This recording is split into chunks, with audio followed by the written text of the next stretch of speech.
Welcome, race fans, to Pit Stop TV. We're just joining you live from Sebring International Raceway momentarily. Join us now, though, for a special pre-race remembrance service, a welcome message from Operation Motorsport co-founders Diesel and Tiffany Lauder.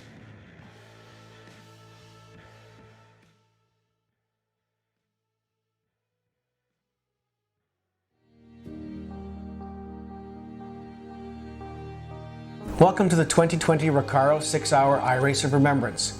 All of us at Operation Motorsport hope that you, your friends and families are managing through this challenging time. Throughout this difficult year, our beneficiaries have faced an increased mental health risk due to isolation and the devastating effects that can have on transitioning service members and veterans. Our team at OpMo was able to recognize the immediate needs and pivot into the Operation eMotorsport Racing League. Through these weekly virtual races and Zoom happy hours, we were able to keep in touch, share some laughs, and be there for our beneficiaries. As we near the end of the 2020 season, we are saddened that we are not returning to Wales to compete in the Mission Motorsport 12-Hour Race of Remembrance at Anglesey Circuit. As with military operations, we have a plan B. If we cannot come together in one place to remember, honor, and race, let's come together in one virtual space. This race will have a unique feature where we will start the race with a virtual pre-race remembrance service, honoring those who have served and sacrificed for their country. Join us as Leonard Cohen reads in Flanders Fields, followed by a reading by Greer Martin, a playing of The Last Post, a minute of silence, playing of Reveille, playing of the Reese, and personal messages. And then we go iRacing. The focus of this event is to remember and honor service. But let's not forget that Operation Motorsport cannot exist without all of you and your support. So thank you. My final word is a toast to the fallen. To the fallen.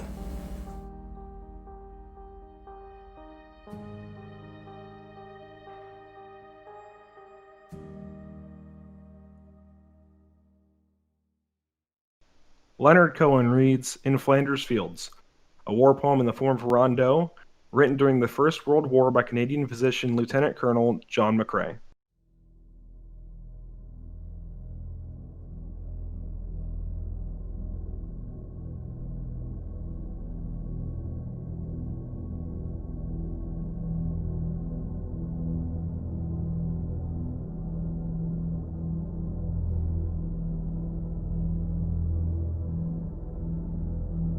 In Flanders fields, the poppies blow, between the crosses row on row that mark our place, and in the sky the larks, still bravely singing, fly, scarce heard amid the guns below. We are the dead. Short days ago we lived, felt dawn, saw sunset glow, loved and were loved, and now we lie in Flanders fields. Take up our quarrel with the foe. To you from failing hands we throw the torch. be yours to hold it high. If ye break faith with us who die, we shall not sleep, though poppies grow in Flanders fields.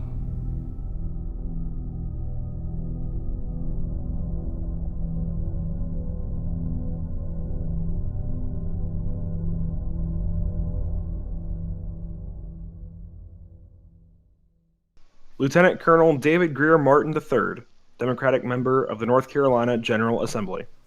To everything there is a season, and a time to every purpose under heaven. A time to be born, a time to die, a time to plant, a time to reap, a time to kill, a time to heal, a time to laugh, a time to weep, a time to build up, a time to break down, a time to dance, a time to mourn, a time to cast away stones, and a time to gather stones together, a time of love, a time of hate, a time of war, a time of peace, a time you may embrace, a time to refrain from embracing, a time to gain, a time to lose, a time to reap, a time to sow, a time for love, a time for hate, a time for peace. We will now hear the last post.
Please stand and join us as we observe a minute of silence to honor the courage, valor, and sacrifice of the heroes who have served and continue to serve during times of war and conflict.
We will now have the laying of the wreaths and personal messages.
in honor and in memory of my friend, fellow paratrooper, and teammate, Sergeant Chris Karajanis, killed in action June 20th, 2007, outside of Kandahar, Afghanistan.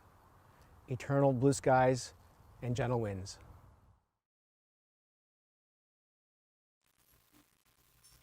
Sergeant Andrew Dorian, Afghanistan veteran, Canadian Special Operations Regiment, operator. Killed in action, Iraq, 06 March 2015. We will remember. Last year I struggled quite a bit. It was the first time I've been on a Remembrance Day ceremony in about 10 years. And if it wasn't for the people that I have with me, I probably would never have attended. And this year, I had a year to prepare for the ceremony and for the Race of Remembrance, knowing what was ahead. And this year was the first year I actually put my medals back on, the first year that I wore my bray again. And again, it was my family that helped me through it. Master Corporal Tyson Washburn, Royal Canadian Regiment, Cook. Died 2014, March 15th. One of the 22. We will remember. Hi, my name is Lynn Friedman, and today I would like to honor Lieutenant Commander Erwin Bernard Templin. Lieutenant Commander Templin gave the ultimate sacrifice during the Vietnam War, where his aircraft and 3 crew members were lost at sea. He was declared MIA. I would like to honor Lieutenant Commander Templin and all of those who have given the ultimate sacrifice and those who are still MIA. Thank you. On behalf of Recaro Automotive, we'd like to thank those that have served and their families. We know that having the right supportive community, programs, and employment is important for those that need to come together. And in this day of remembrance, we'd like to thank those that have done these supportive elements for all of those communities out there. Together, we are one.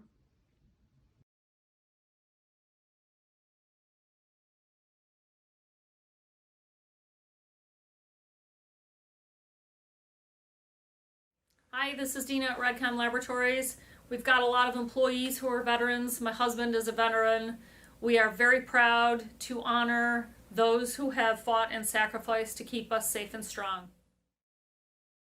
Hi, I'm Wayne Estes, President and General Manager of Sebring International Raceway, birthplace of American endurance racing, and home of Local 1 12 Hours of Sebring. First of all of us here want to thank you veterans, for your service to all of our great nations. And we want to thank all of you who come to take part in the iRace Race of Remembrance. Now, let's go racing. Please welcome our Grand Marshal, retired British Army Major and Mission Motorsport CEO, James Cameron. Hello those Operation Motorsport guys and girls from over the other side of the Atlantic. My name's James Cameron. I run Mission Motorsport here in the UK, where I've managed to find a race circuit. This is Race of Remembrance that we're talking about, so if you can see these clouds behind me, I am getting absolutely drenched. And I'm standing here on the start-finish straight at Thruxton. Now normally, of course, we'd all be heading, look at me, heading for the cover. I'm going to disappear into the start-finish box. So normally, of course, we'd be heading for Anglesey this time of year, you know, up overlooking the Irish Sea and welcoming friends from there you go, look, this is a cool place to be, look. So this pit lane, I think, was basically first built in like 1946 when the Spitfire base, which this was in the Second World War, began life as a civilian airfield and also as a motor racing circuit. So I'm actually here at the pit lane at Thruxton. God, 2020 has been awful. And I think we're all kind of we're just so happy that people are coming together in order to mark Remembrance because it's incredibly important, I think, that we do so. And where we normally would be coming together with the eMotorsport characters alongside the Mission Motorsport colleagues over here on this side of the Atlantic, we can't do that, and we're all kind of feeling that, and it's a bit painful. And instead we're not all together in person, and instead we're doing things over Zoom, and we're doing things using iRacing and stuff like that, and we're bringing communities together that way and supporting each other through that way, and that's wonderful. It's fantastic to see. And we're really enjoying watching sort of eMotorsport's continued successes as you guys are innovating on the other side of the Atlantic, and we're going at it like crazy over here in order to do our best for our people. Which only gives me one thing to say, but I'm going to tell you a very quick story first. So, Representative Greer Martin of North Carolina put together a bunch of stuff, and through USO North Carolina, we had brought a bunch of Brits across who attended the Charlotte 500 at Charlotte Motor Speedway. It was fantastic. Bank of America 500 at Charlotte Motor Speedway. And one of the lads was given the opportunity of being the Grand Marshal. And he was sort of told that with quite a flourish, and he didn't have a clue what being the Grand Marshal was. So we told him that he was the guy who had to sing the national anthem at the start of the race. And he practiced for 48 hours. And of course nobody knows God Save the Queen beyond the first verse anyway, so we made him learn 5 verses of it, which contains some really obscure stuff about Empire that probably not that relevant anymore. Look at this, the sun's coming out now. God, it's glorious. And bless him, he got more and more nervous as he got towards the actual dais, and he realised that there was a TV audience of millions, and and an awful lot of people there watching it. And it was only at the very last minute that we let on that he didn't actually have to do that. So Carl Boone, he's an amazing bloke. He's still doing really well, a single amputee, ex-Marine soldier, busy building his own cars and stuff up here in northern England. But from Thruxton, and we will be doing our own things on this side of the channel as well, on this side of the Atlantic, sorry. It gives me great pleasure to start your race, and so in traditional style, drivers, start your engines.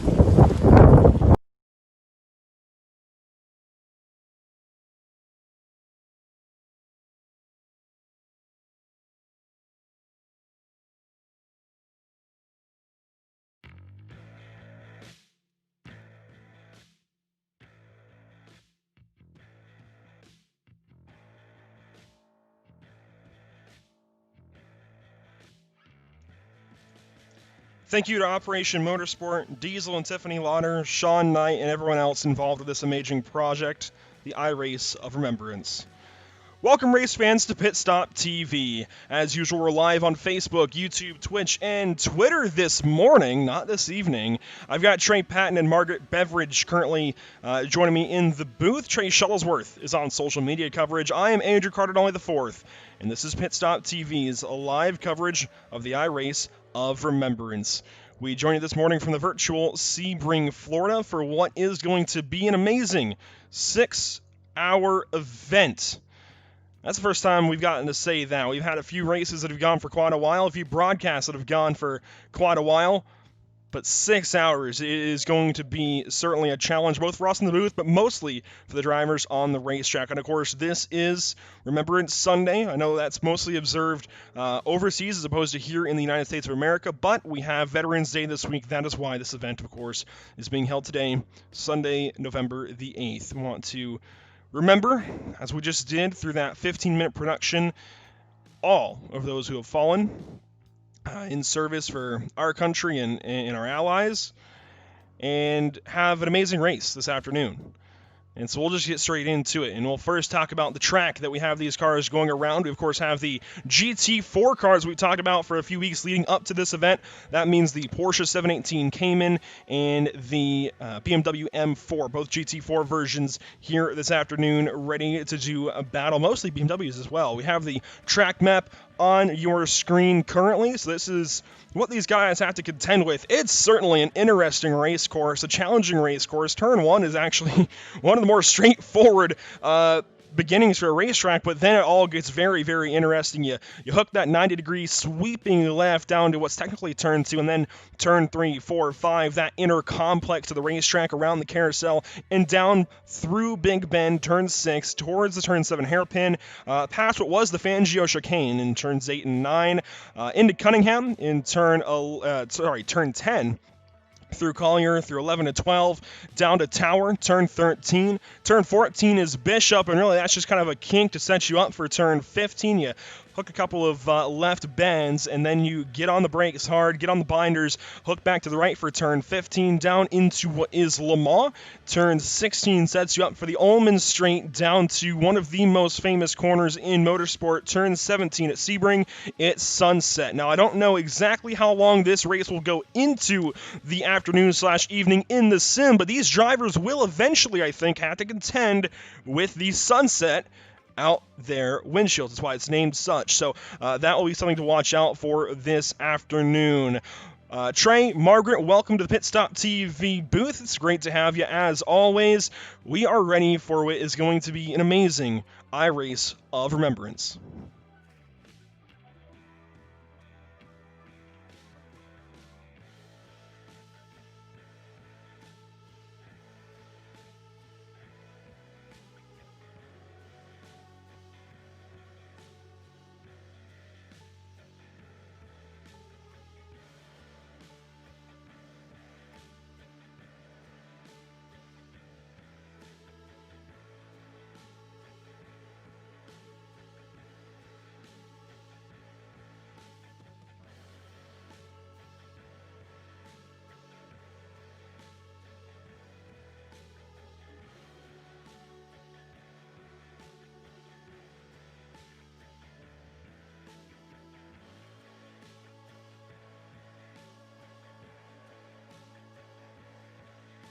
And of course, so many of us have those connections, be it friends, family, acquaintances, what have you. So this is going to be a powerful day for a lot of people, and a powerful day as well for the drivers on the racetrack getting ready to get going. We'll go ahead and walk down our starting grid, beginning with row 1. It's Chris Walsh starting first for AOA Racing. We've got the number 20. That is being piloted by, well, we don't have his first name, but Rudzides. So things are going to be a little bit different considering we have teams instead of drivers, but Swarm Racing will be starting in second place. BMW CCA Club Racing starting third in row number 2. Fish and Sim Racing in the number 5. They'll start fourth place. Go back to row 3. We have Really Slow Motion Racing in the 105. They are starting 5th place. 6th is going to be Rocket Surgeon Racing. You'll see the driver names that are piloting each of these race cars on your race grid. Roll back to row number 4. It's Swarm Racing 1 and S5 Motorsports. And going back to row number 5 to round out the top 10 is Team Crashed. Christopher Bailey in that car to start things out, and Gen Pop Racing. I'll just continue through our starting grid here, guys. Les Talk Racing in the number 49. They start 11th place. Whiplash Racing, purple, being piloted and started by David Levine, will roll off the grid in 12th. Rolling off the grid in 13th, actually, their teammates. It looks like that's a little bit mixed up. So I'll walk you through this manually. Their teammate car, the number 77 Whiplash Racing Aqua, will be starting in 13th spot. Resilience Racing Esports starts 14th. Roll back to 15th. It's Night Blind Racing. Doucette will be starting that car. Swarm Racing 2 with Edward Nelson behind the wheel starts 16th. Resilience Racing Esports 3 starts in 17th. Starting 18th position, it's EWR Motorsport Silver with Landon Cardullo at the helm. Words at the helm there. Starting 19th, it's Tooth Autosports in the 522. Resilience Racing Esports rolls off 20th. EWRL Motorsport Orange, there we go, starts 21st. And rounding out the field is C3 Racing. These guys already getting onto the racetrack, beginning their formation lap, getting rolling around this place. It is a 3.7-mile circuit. It stretches for quite a ways over some old airfield here used in the Second World War. So kind of fitting that we bring these guys here. It's going to be a wild race. Of course, you see the BMWs, the Porsches getting ready to go racing, and it seems like the The Porsche is usually a pretty popular choice in general on iRacing right now in the GT4 category, but all of these most of these teams rather, opting for that BMW, and then you see a Porsche starting on pole. Only one of 4 Porsches in this entire field tray.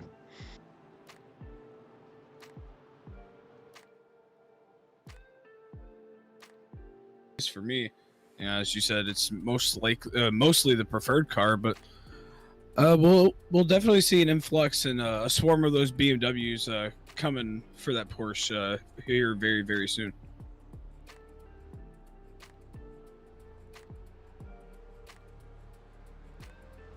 Yeah, so I see a lot of the BMWs, and these are road cars. That's correct, right? Yeah, so these are road-going cars for the most part. They mirror their street counterparts to a good point. You see they've been race modified to it. They have roll bars, mostly racing chassis, I believe. They have some aero devices, but for the most part, these pretty well mirror their road-going counterparts, the Porsche 718 Cayman and the BMW M4.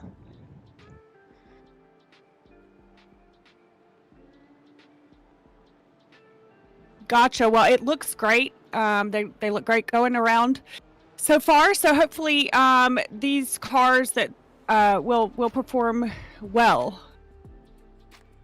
I think they're going to perform well, and then some. Of course, these guys, well, actually, this is a fixed setup race. Usually in endurance racing, these guys get a chance to tune their cars throughout the race weekend, but this afternoon, they're all on a fixed setup, which is going to bring the times a little bit closer, and we've already seen that here in qualifying, separated by just a few seconds, I believe, throughout most of the field, about 10 seconds or so. In an endurance race, that's a small amount, actually. And so we'll see these guys, I think, keep together for the most part through the first hour or so, and then we'll start to see some cars start to fall off towards the back end. We'll see this field string out slowly. There are only 22 for a 6-hour race, so it should be easy going for most of these guys as they get ready to head down to Sunset for the final time before going green flag racing again here from Sebring International Raceway. Oh, it looks like there's been an incident already. There's a slow car further back. I want to check in on who that might be. We've got a car a bit cattywampus right now. It's the number 70, and that is... Oh, that's Rocket Surgeon Racing. They've got big problems here. They must have had an off. There's another car with some damage. We'll have to check back in on that story, but we are coming to the green flag here momentarily. Out of turn 17 for the final time. Ready to collect the green flag is this entire iRace of Remembrance field. The green flag flies, and we are racing in the iRace of Remembrance. Come across the stripe for lap number 1, 6 hours going to go down. Going into turn 1, we got a car way off into the inside pit wall. Looks like that is the 49 car of Lestock Racing. You're going to see a car come out of the pits around him. He gets it back going. Nonetheless, we're still green, going all the way through turn number 3.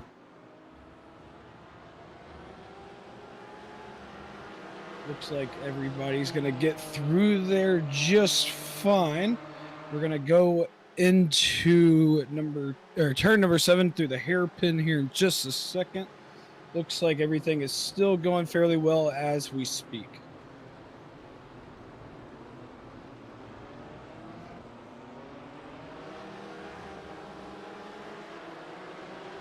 Yeah, these guys look great coming through. Hopefully, I can't imagine being in the car for 6 hours. So they do rotate drivers, correct? Or not? Yes, so we'll see these drivers while these teams make pit stops about every 90 minutes or so throughout this race, and they'll each change drivers. However, these guys are starting with the driver who qualified for them. So their fastest driver in qualifying, they could switch drivers, I do believe, and see who was fastest. But the fastest driver for their qualifying run had to start this race car. And so those are the drivers that are currently in. It's no wonder then that Chris Walsh is currently leading the way for Resilience Racing Esports and AOA Racing in the number 718. Unfortunately, it doesn't look like his paint scheme is loading. We'll see if we can figure that out throughout the rest of the day. But leading the way out of Le Mans for the first time under green flag conditions, and that 718 is low. looking spectacular as always. Chris Walsh doing a great job at the head of the field.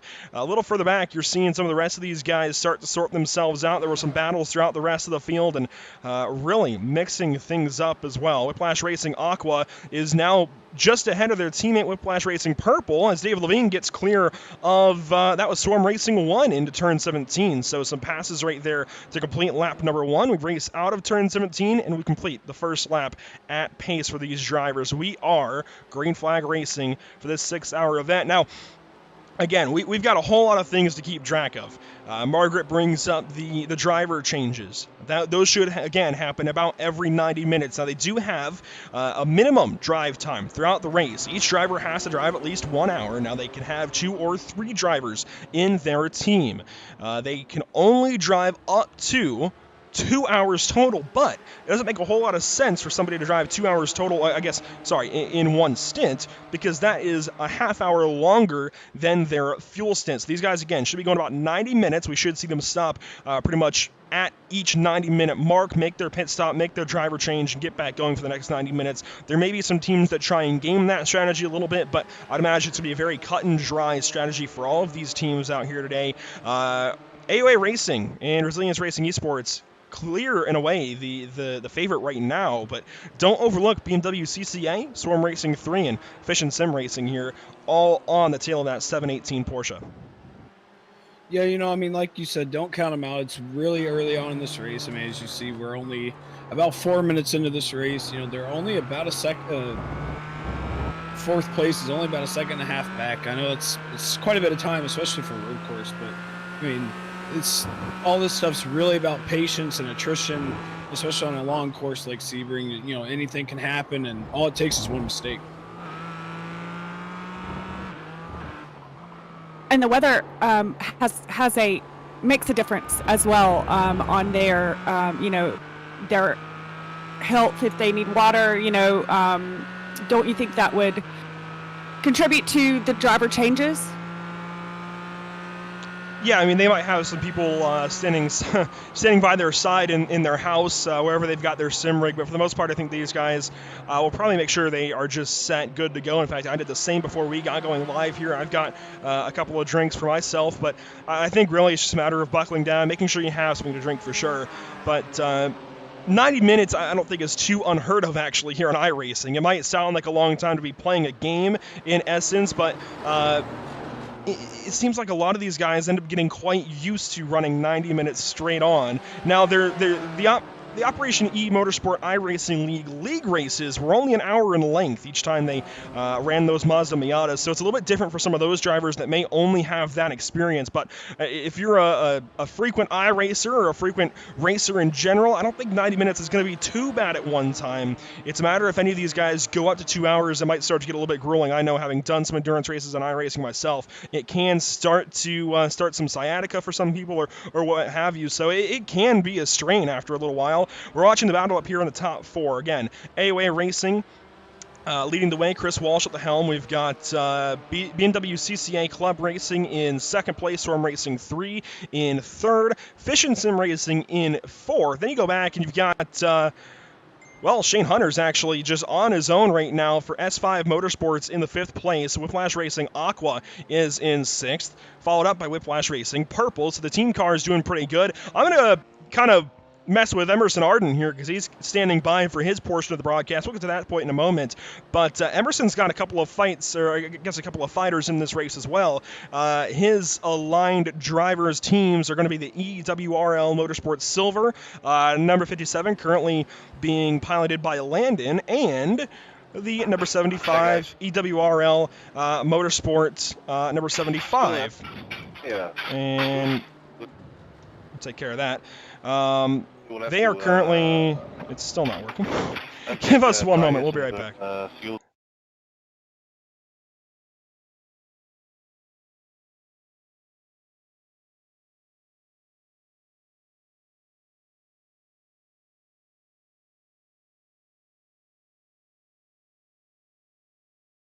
Sorry about that. Just working out a little production kink there, but we are back, and we'll continue on watching this battle up at the front. Resilience Racing Esports still leading the way, and actually, that was second place. BMW CCA Club iRacing going purple on that lap with 212. That's got some pace behind it for sure.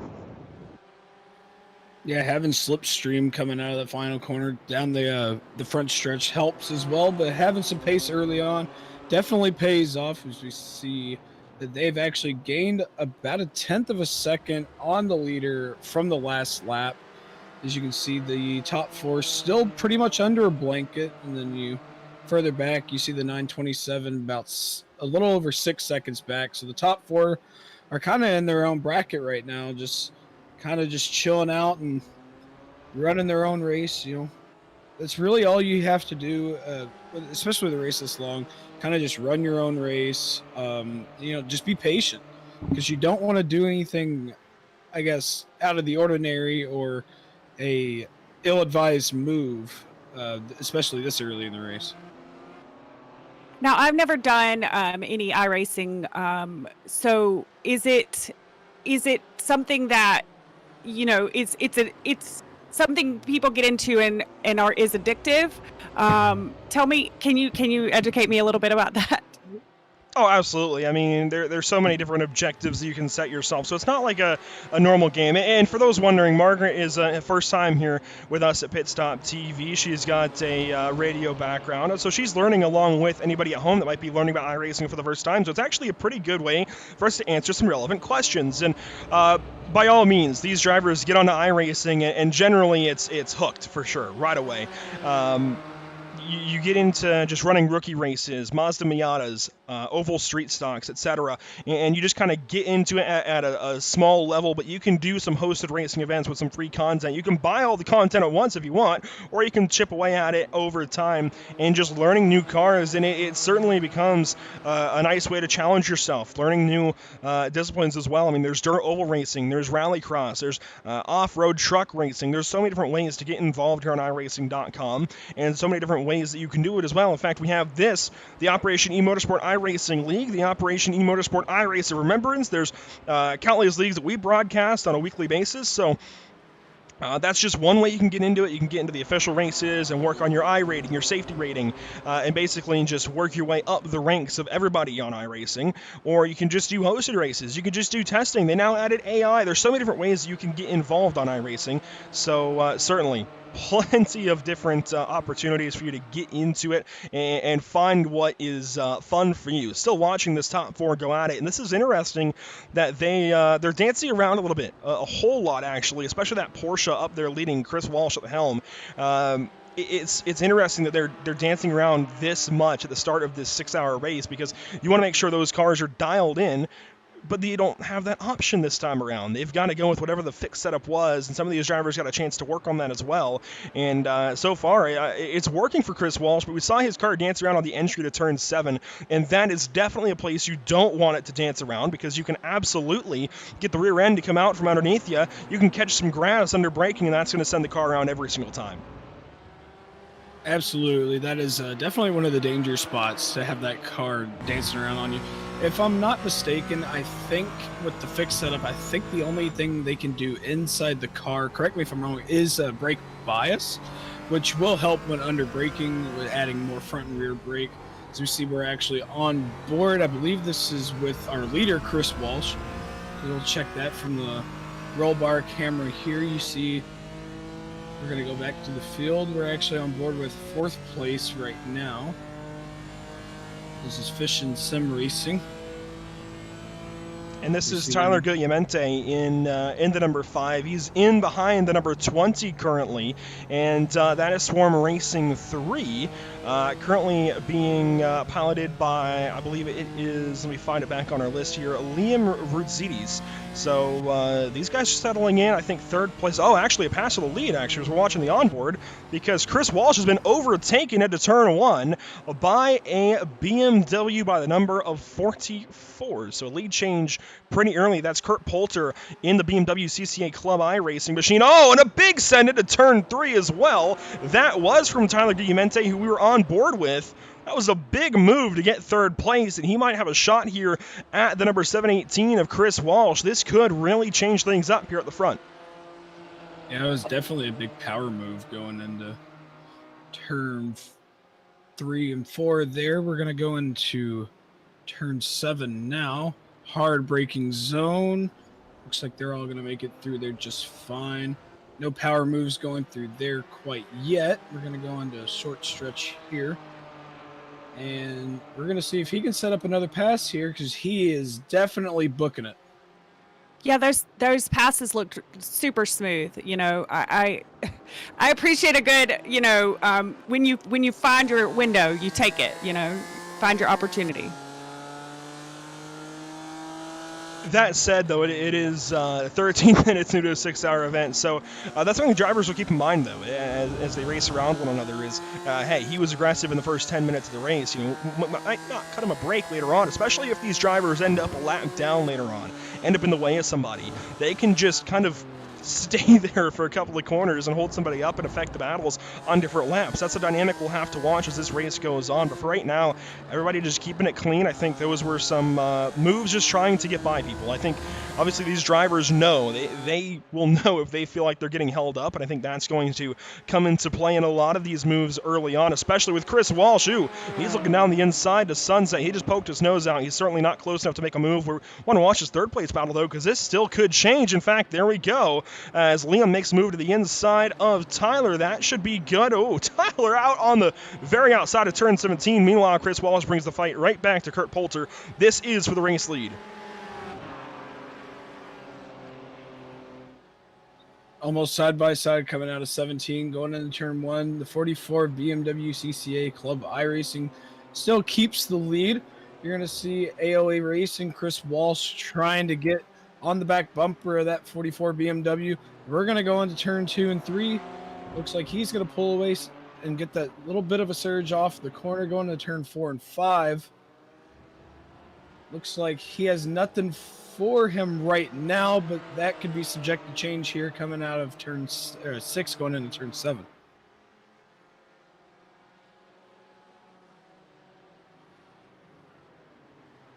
Yeah, all these guys look great so far. I mean, I couldn't imagine driving for six hours. So we'll see if they keep up the pace.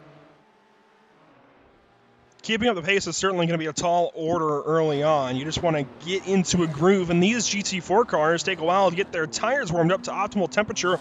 We're checking in on a battle right now back here for 9th position on the racetrack. Now, you see the green number box around the number on the back end of this number 10 Porsche. You see the beneficiary / open, I believe, or pro / beneficiary. Pro-Am, I think is what the class is being called. You see that on the back end of the number 10 Porsche. Now, up on all those leaders, you saw yellow markings. The green markings denote some Pro-Am drivers, Pro/Am. It's a mixing of a pro driver. Oh, it's actually, there might have been some contact right there. Brazilians Racing Esports goes on through, and, well, no, there wasn't contact. It sounded like there was a crunch from behind on that number 7 BMW. But you're seeing the green markings, the green mirrors and such, because these teams are incorporating a pro driver, or at least one pro or open driver and one beneficiary driver. They're going for a separate win in this race. Everybody is technically in the same class. They're being scored all as one overall category, but a couple of different battles, just like our Operation eMotorsport iRacing League, where they were battling between 3 different classes in one race. These guys are going to have that little discrepancy here in the overall results. And I actually don't know if there's anybody else battling ahead of them within their own category. We see an open car. You're there in the number 42. And it's more, I guess, convenient to describe the open cars. They're just anybody can sign up and anybody can run for them. But the pro/beneficiary cars or open/beneficiary cars have to be including at least one beneficiary driver in their driver lineup. Again, we have driver changes. This is a 6-hour race. They're going to be swapping in and out of these cars. So incorporating the beneficiary, which is basically anybody who has benefited from Opmo. Is a cool way to race for a different little bit of a reward there, and I believe plaques will be going out to the podium of each class's top 3. So even though it's all scored as one color, one class on your left side ticker, there are a couple of separate battles throughout this race. This is the lead battle for that beneficiary inclusive class. Well, I appreciate the insight on that, because that is something actually I did not know, so that's good to know going forward. So we're looking now on the 10. Christopher Bailey's currently sitting 10th place right now, trying to track down, looks like Resilience Racing Esports, following suit in front of him. And then we have Gen Pop Racing, you see up a little bit further ahead of him, that they're currently sitting in 8th place. So they're currently trying to track down P9, you see behind them. There's not a whole lot going on or in front of them, or in front or behind them.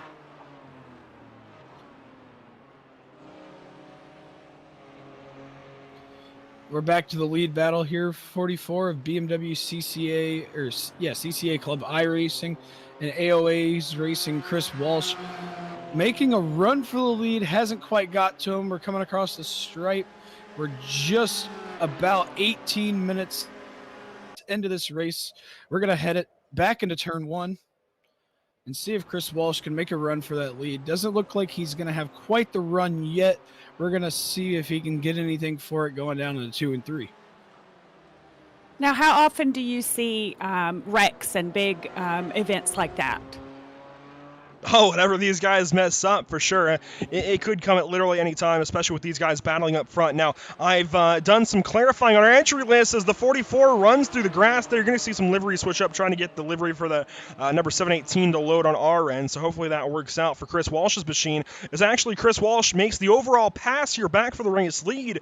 But that 718 Porsche is actually racing for that pro/beneficiary class. So they're in a separate battle technically. So I called out the lead being for the back. No, this is the leader in that category. So Chris Walsh is going to have Adam Poppenhaus driving along with him. It lists Callum Belden originally in our entry list, but I believe that has changed. I believe Callum Belden has changed his entry. I'll pull that up real quickly on my end at least to try and work everybody through that. I'll have to just find that right quick. But I do believe Callum Belden has left the number 718 entry. I'm going to find that momentarily. And yeah, so Callum Belden will be racing with Cameron Evans in the number 13 BMW for Resilience Racing Esports. We're going to find them right quick. They are currently in 14th position overall. There's the Resilience Racing colors. And let's see, they're behind one of the open cars, the number 70 Rocket Surgeon Racing, another one of the open cars ahead. That's Swarm Racing 2. Then we get back up to some of the cars we were looking at before. Resilience Racing Esports number 2. This is Rick Hazlitt behind the wheel currently. We saw him a lot in the normal league throughout the last 8 weeks. Team Crashes up ahead. That's where we saw Chris Bailey. This is second in this is the second place battle in the pro/beneficiary category. These guys racing for 9th and 10th on the racetrack, though, just behind Gen Pop Racing. So 3 cars in a row right there. And then you go back up to the front, and you see the Porsche has the green banner at least. Chris Walsh looks like his paint isn't quite loading, but they do at least have the green banner, so we can keep that part in mind with the number 718. They are currently leading both overall and for the pro/beneficiary category. And when you think about it, Emerson will know. That's no surprise at all here, Trey, because Chris Walsh was the pro champion. He won almost every single race. He did almost every single thing there was to do in the normal Mazda Miata League. So it's no surprise that Chris Walsh is leading the way. And even Adam Poppenhaus is going to be a really, really good weapon for these guys to go out there and try and get that win, because Adam Poppenhaus darn near won the championship in the beneficiary category. So these guys almost have 2 championship drivers from the previous league that we ran. So I would not be surprised to see this number 718 end up in victory lane, despite being technically the second class. But really, I mean, these two were in a class of their own. Yeah, I was just kind of doing some research before we got in here. I noticed I was trying to put some names and numbers together, and I noticed that definitely Chris Walsh and Poppenhaus were definitely one of the ones to look at for sure. And then you said they're kind of in a class of their own. And as you see now, if you look on the ticker on the left side of our screen, they have a 3-second gap on Swarm Racing. So they have kind of just pulled their own little gap there, kind of just in their own, I guess, tax bracket, if you will. Just that's one way to put it. Just I don't know why I said tax bracket, but that's what we're gonna go with. They're just kind of in their own zip code. That's more. Well, you know what? I'm gonna step in real quick, and I like that you said tax bracket, because we actually have North Carolina Democratic Representative Greer Martin that has watched at least some portion of the race. Hopefully he's still watching with us. But I think Greer watched a couple of the season races, and he was a part of our opening ceremony earlier on.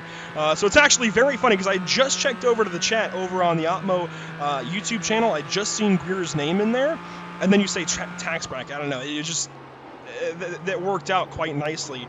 But Margaret, I think now that we're getting some time to settle in, getting you your first taste of some Pit Stop TV action here, especially with the Operation eMotorsport iRacing League iRace of Remembrance, this is a great way to, I think, bring somebody into sim racing broadcasting for sure. Yeah, it's a little nerve-wracking, to be honest. I don't know all of the terminology and the drivers, but it is a good way to introduce a newbie, I guess. So I appreciate you fielding my questions and everything. So absolutely, there's a lot of things that we as frequent iRacers take for granted. So it's really cool to be able to have somebody on the staff, if you will, on the crew that can ask us those questions and make sure we explain certain things, some certain discrepancies that we might not always think about. Because there's a lot that we talk about as normal, but isn't at all normal to somebody who's tuning in to their first iRacing broadcast. So I'm glad that you kind of reel us back into that kind of thing. And by all means, keep those questions coming. But Trey Patton, right now, we're seeing this race kind of work out into its own little thing. And very calm up at the front, but we're starting to see that battle we looked at previously with Team Crashed and Swarm Racing really pick up. And actually, it looks like Resilience Racing Esports has gone on by Hunter Reeve behind the wheel of that number 7, so no wonder that BMW is looking pretty good. The number 7 BMW working on by Gen Pop and Team Crashed, but now Gen Pop in between these two pro/beneficiary cars. You saw there, Gen Pop almost got the bumper put to him going into the corner. Thankfully, no contact was made there. So we are on board right now with Team Crash. Currently sitting 10th place. Christopher Bailey trying to make a run on the 42 of that Gen Pop racing machine. You're going to see him hit those curbs there. Looks like he's not getting much done right now, but like I said, we're still much early on in this race, much time left. You're going to see maybe a run going into the final corner here, going into Sunset. He's going to go way wide. You're going to see the 42 hold that yellow line. It looks like that's going to benefit for him as they come across the straight. Yeah, I think these guys look good. Like I've said before, I keep saying it. I couldn't imagine racing for 6 hours. So you said, Andrew, you've done a 2 hour. Is that the max that you've done endurance? And how is that for you? Oh, we take part in 24-hour races. There's the iRacing, Daytona 24, the Le Mans 24, and so on. There's multiple 24-hour events throughout the year, but generally, you're either going to do, in those races, you're either going to do 2 hours as 2 fuel runs of 1 hour each if you're running a GT car, so like a Ford GT, BMW M8, a Chevrolet Corvette, something like that. Or you might go up and quad stint and do 4 hours at a time. You might sometimes throughout a night shift in one of those endurance races do a triple stint and do 3 fuel runs, but generally it's generally a double stint, which is 2 runs of fuel on the same set of tires. You might have to pit for tires if it's a hot race. But these guys aren't going to be doing that this afternoon. They're going to be doing 1 stint and done, getting out of the car. They're not going to be staying in the car through a pit stop. Every time they come in, for the most part, unless somebody gets off sequence and has to run 2 hours to the end, they can leave their driver in, which actually would save some time. But for the most part, all these guys are going to be making their stop and their driver change simultaneously. But again, if they worked it out to where they didn't say they get off sequence there at the end and they just take their pit stop, they don't worry about a driver change, they could actually save themselves a little bit of time, which is super important if you're trying to come back and try and get back by somebody for one of those battles towards the end of this race. So we'll have to watch out for the entire field, really, not just what's close, because there's a whole lot that you have to read into in these endurance races. So I'm looking forward to seeing how these teams attack it, and hopefully, even if they get a little bit out of it, even if they get caught up into an incident or something, hopefully they stick with it and go for the best result.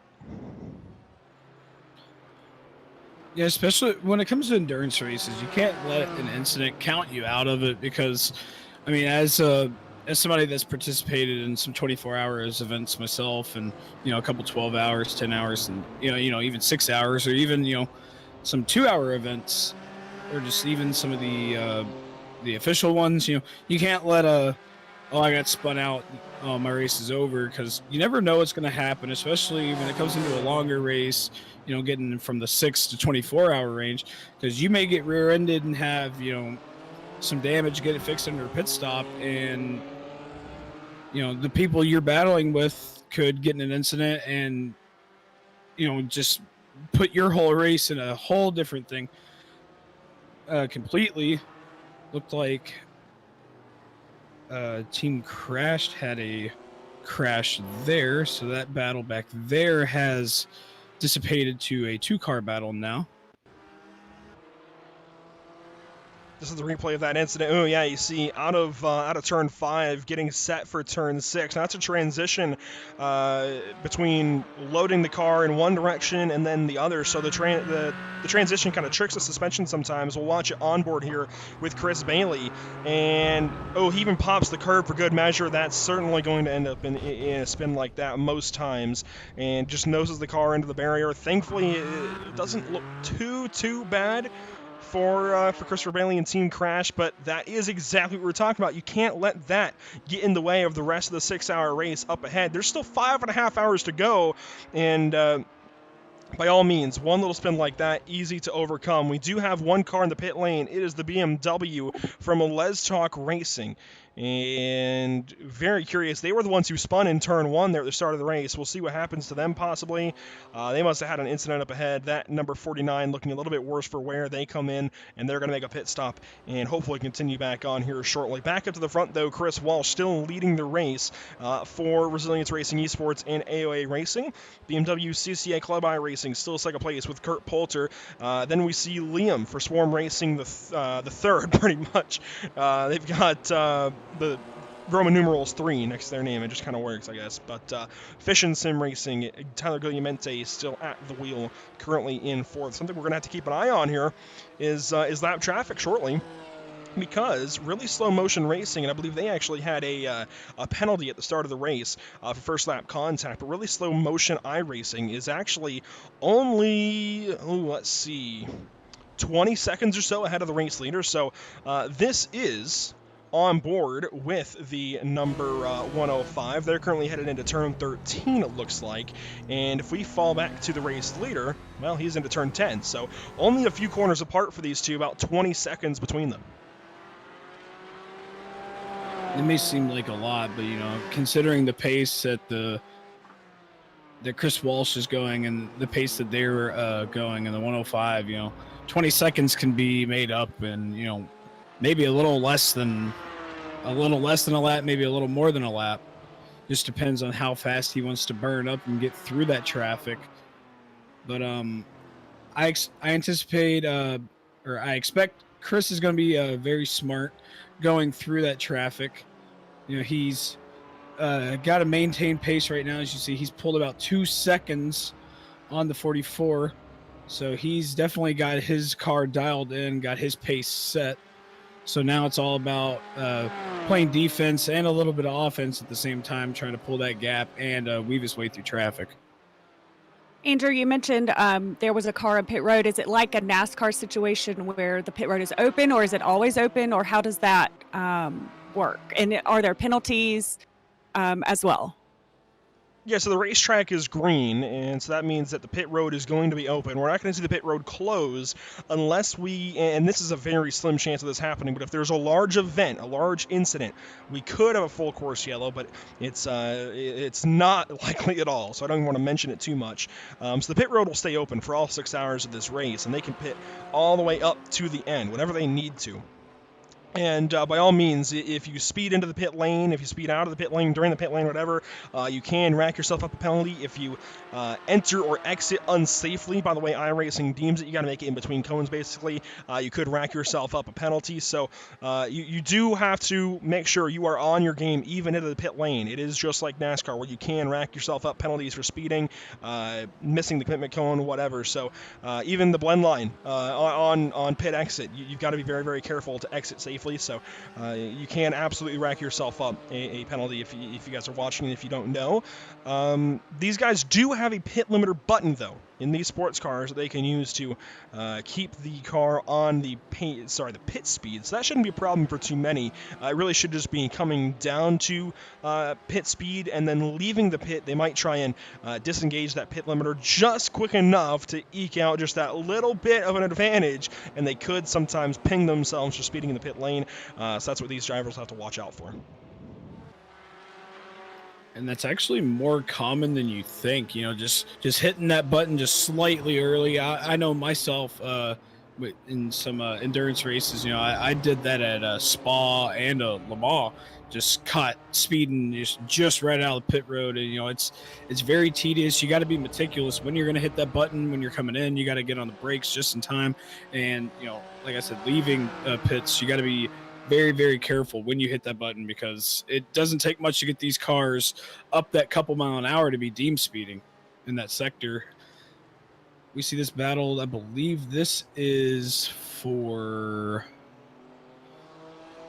third and fourth. So you see Swarm Racing and Fish and Sim Racing battling out of turn 17, headed to the stripe, going to go down into turn 1.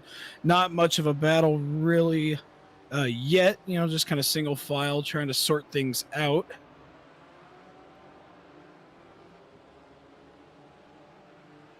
So you're coming through turn 1 and 2. And I go into turn 3 on the brakes. Yeah, really nothing much going on behind them. You see a car further on back there. And then not really much going on in front of them, because they have about another 2 seconds to the car in front of them. And that would be the 44 of BMW CCA Club iRacing.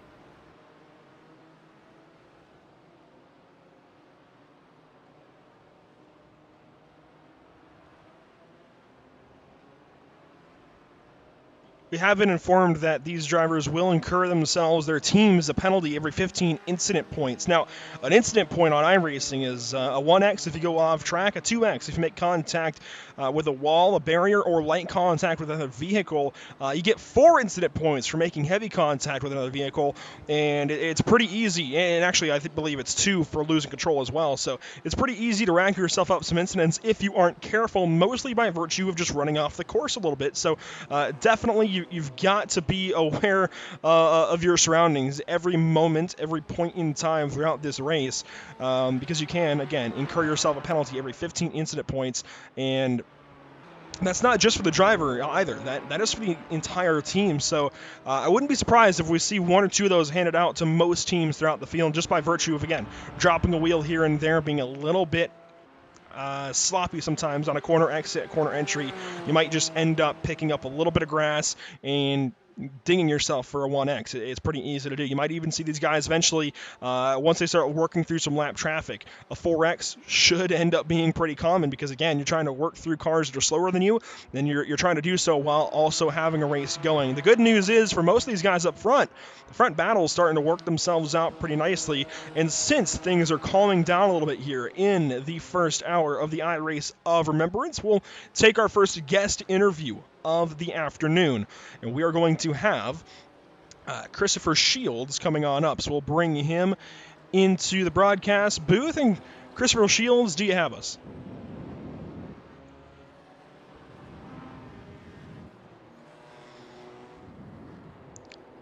looks like they're going to sort him out and make sure he can get his mic going. But we'll have him here momentarily. I do want to then go over just kind of how we're looking in the race overall. Leading still is AOA Racing with Chris Walsh behind the wheel. BMW CCA Club iRacing in second place. Storm Racing the third in third. Fish and Sim Racing in fourth. Fifth place is S5 Motorsports. A little further back is the Whiplash Racing Aqua Machine in sixth place. Whiplash Racing Purple in seventh. Brazilians Racing Esports in the eighth position. Gen Pop Racing in ninth. And Rocket Surgeon Racing rounds out the top 10. Looks like we've lost a commentator or two. We still have Trey Patton. It seems like we've lost Margaret, though. Yeah, unsure what happened there, but she hopefully will be back soon. But still on looking at this battle for third and fourth. I believe we're looking at the battle with Fish and Sim Racing and Swarm Racing 3. So picking up where we left off. Not really much going on here still yet. We're going to see him try to make a run going on the inside of those curbs. We have regained Margaret. Welcome back. Sorry about that. And Sorry. no, you are absolutely fine. The battle for the not the lead, the third and fourth spot here. We're going to see them going down into this should be turn 17. And I believe we've got him in here, so Andrew, I'll let you have at it. It looks like we do have Christopher Shields. Christopher, how you doing this afternoon? I'm doing great. Great to be here, and great to have this virtual event since we can't actually go to Wales this year. Yeah, absolutely. I know it's this is kind of the stand-in then for, I believe, what has been a yearly tradition for at least a little while. I'm not sure exactly how many years running, but it's tough, man. 2020 has been something that nobody has wanted at all. This year as a whole has just thrown so many cogs in the machine. But I'm very honored, very humbled that we get to be the way that a lot of you guys are still able to connect this year. Yeah, no. So they've done it a total of 3 years live. Fourth year before that, Tiffany and Diesel gone over and kind of got an idea of what the event was and decided that they wanted us to participate in that. And then myself, I did the crew chief for the last 2 years. So I've gone myself the last 2 years. Last year being an amazing one because unlike previous years, we had our own car, our own drivers, and every single team member was a member of Operation Motorsport, either coming from Canada or the US.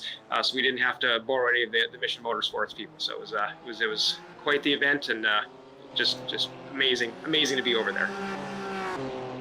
I can only imagine. Now, Chris, we're told that you're an OPMO volunteer, a beneficiary trustee, Canadian military liaison. That was the list of titles that Jason Leach handed over to me. Tell us what all of those means. Tell us what you do for Operation Motorsport.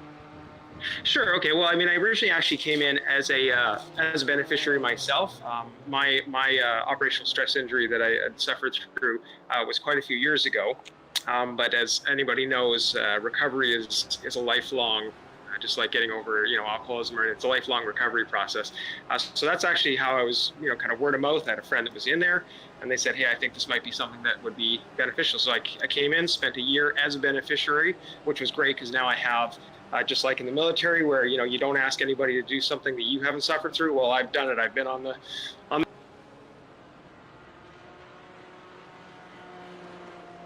And it looks like we've lost him there momentarily. Hopefully we can get him back and we can continue our conversation. But, it looks like we're going to have to work on that.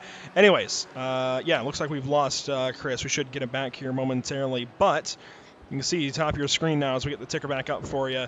Everybody's settling in. This is actually a battle towards the back end of the field here. Really slow motion racing in the 105. BMW up ahead of Night Blind Racing in the 21st position. These guys battling right at the back of the field and just on the lead lap for now. But that leader, Chris Walsh, is certainly starting to close in. About a 10-second gap now. So in that bit of time, it's gone from 20 seconds down to 10. Yeah, he's definitely got a pace. He is flying through the field, setting some pretty quick laps. Just for reference, His last lap was a 2:13.5, and second place, Swarm Racing, was a 2:13.9. So he's almost half a second quicker than second place. But actually, looks like BMW CCA was actually quicker than Chris Walsh on the last lap by about 0.04 of a second. So I mean, there's still some quick times going out through the field. Just up front, it's obviously you expect to be some of the faster guys, but that 44 car, don't cut them out. They're about 2 seconds back, 2.5 seconds back, give or take. I wouldn't count them out yet because they are running about slightly faster, if not on pace with our leader right now. Yeah, I think, like you said before, I think that pace is important in endurance races. And can you speak more to setting yourself up for that, Andrew? Can you tell us about how much the pace matters? Well, really, in this first hour, it's not going to matter too much. Maybe not to the first pit stop. That said, you certainly can dig yourself a bit of a hole that's going to be hard to recover from. So you want to kind of balance things. You don't want to push too hard in the early going. You don't want to get yourself into a bad situation. Of course, you want to keep the car in one piece. That's most important. However, you do is actually, Tire Guglielmente, very close there to the back end of the 20 of Liam, and these guys just keep going nose to nose. I wonder if maybe they're working together at this point because they're so close on pace that they stick around one another. But it's really, it's going to come down to seeing how things work out after the first pit stop. I think that's how these teams are going to get an idea of how to play this game and how to try and beat those that they're racing, because you're not really going to have a great idea until you do make your first pit stop and see how things work out, because you might execute better on a pit stop as well, better than the team that you're racing. You might get some time there, so you might be able to kind of relax after that.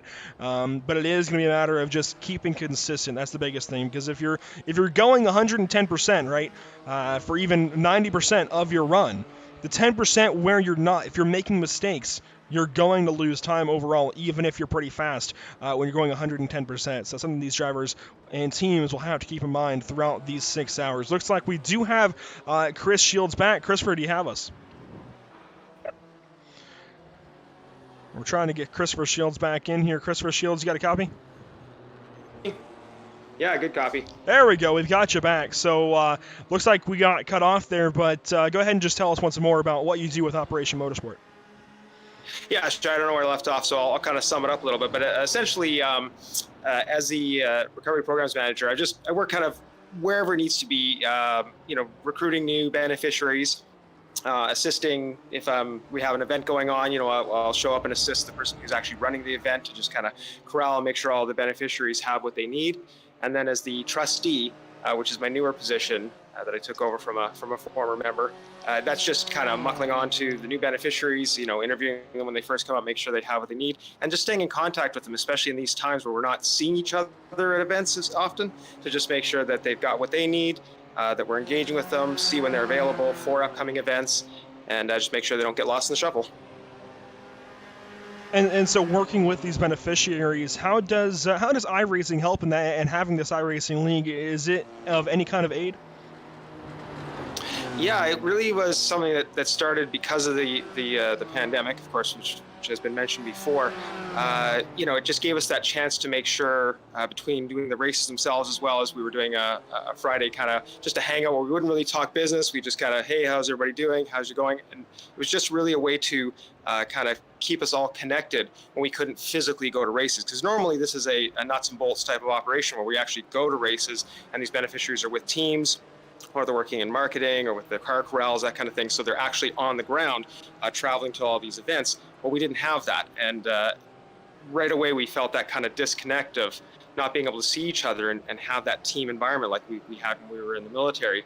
So this was kind of that initial reach out, and it's turned out to be an amazing opportunity, even as we go into maybe next year where we can do a lot more of the physical events. We're going to keep this going because it works not only as a way to stay connected, but also it's good. It's a good way to get a foot in the door and get kind of started and get excited about racing and keep us all connected.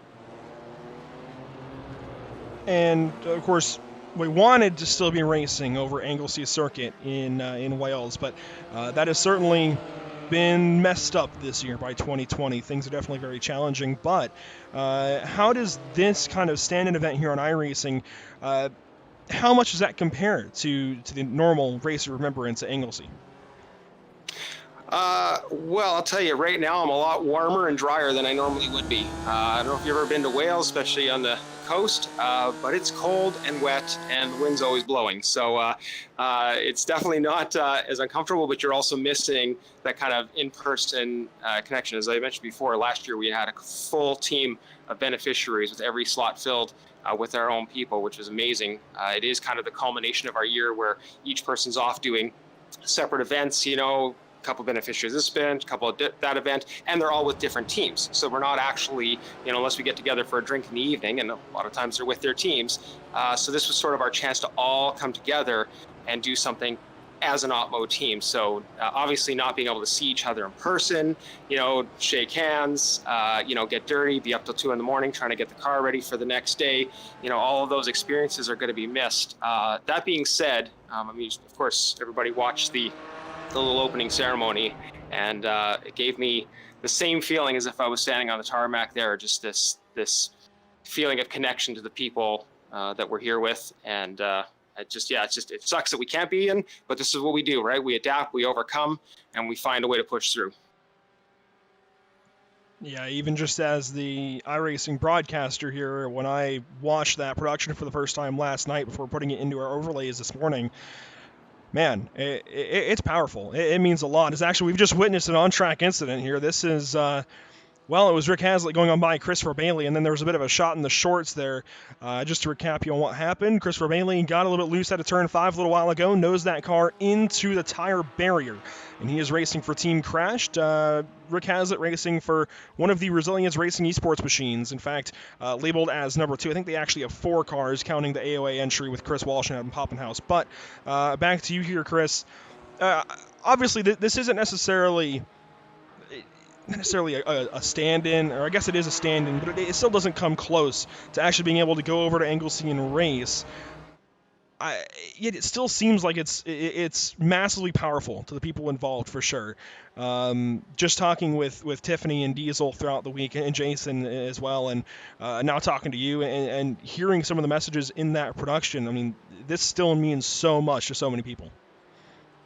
Yeah, I mean, for any of us that have done it, I mean, you know, the fact that we can't be there, believe me, the memories, that's exactly what it is. It's just overwhelming, the memories of all morning. I've just been thinking about, you know, being on that track and, you know, get up in the morning and it's, you know, the wind's blowing and it's cold, but everybody, I've just never seen people so wet and cold and miserable and smiling like they've never smiled before. It really is just a unique event. It's one of those things that's hard to explain if you haven't been there, but you definitely get a little sense of that from this. And being able to do this event today, even though it's not on the ground, even though we're not actually turning wrenches and stuff, it still reminds us of why we do this event. And then of course, you know, tying it into Remembrance Sunday, you know, it's like you say, it's not a stand-in, but it's not even better than nothing. It's amazing that we still have this opportunity to come together around this campfire that is racing and sharing this experience.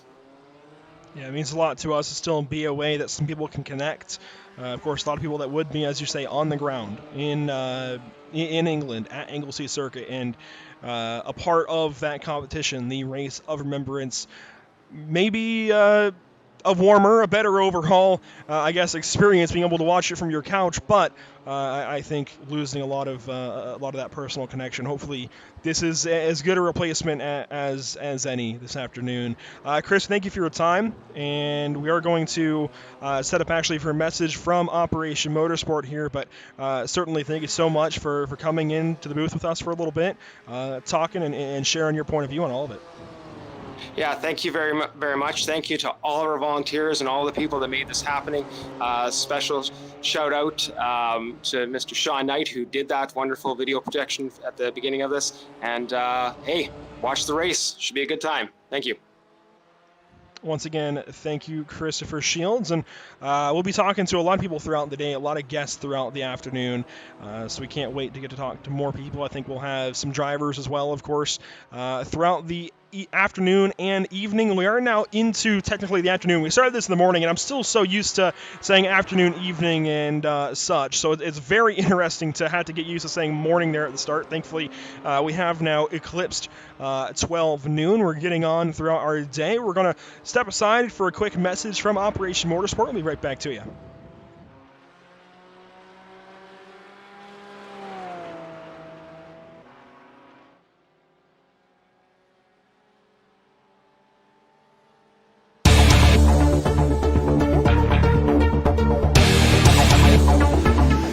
I'm working on the Porsche GT3 with Park Racing and Volt Racing. I got a phone call from the USO Pathfinder group, and they kind of informed me, and all I heard was cars, Lambos, Porsches, and I was like, yep, good to go. The opportunity that you get just to be able to come out here and actually see these kind of cars, work with teams on hand, and learn. And they don't just say, well, get out of my way and move, and I'll do it. They know. They teach you. That's the favorite part right there.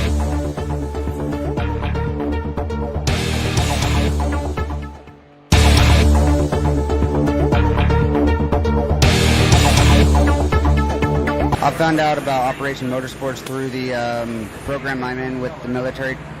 They're helping me transition into the civilian life, and this was a great way for me to take my passion and see what it's like on the high-performance side.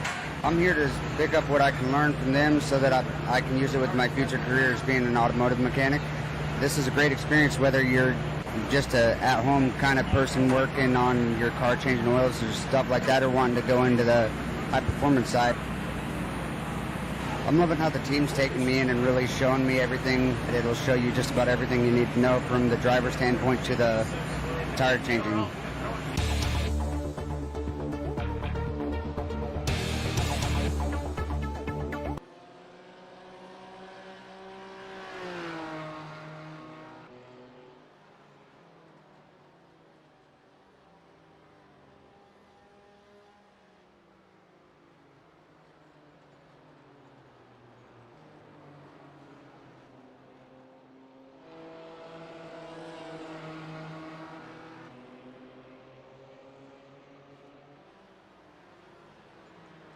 Welcome you back to this third place battle. Currently watching, Liam's been overtaken for third place, so we're now watching him try and get back to Tyler Guglielmente for the third position. Hopefully I'm saying that right, because it looks close enough. I mean, we're just going to go with it. I've said it so many times by now that if I'm wrong, I'm wrong.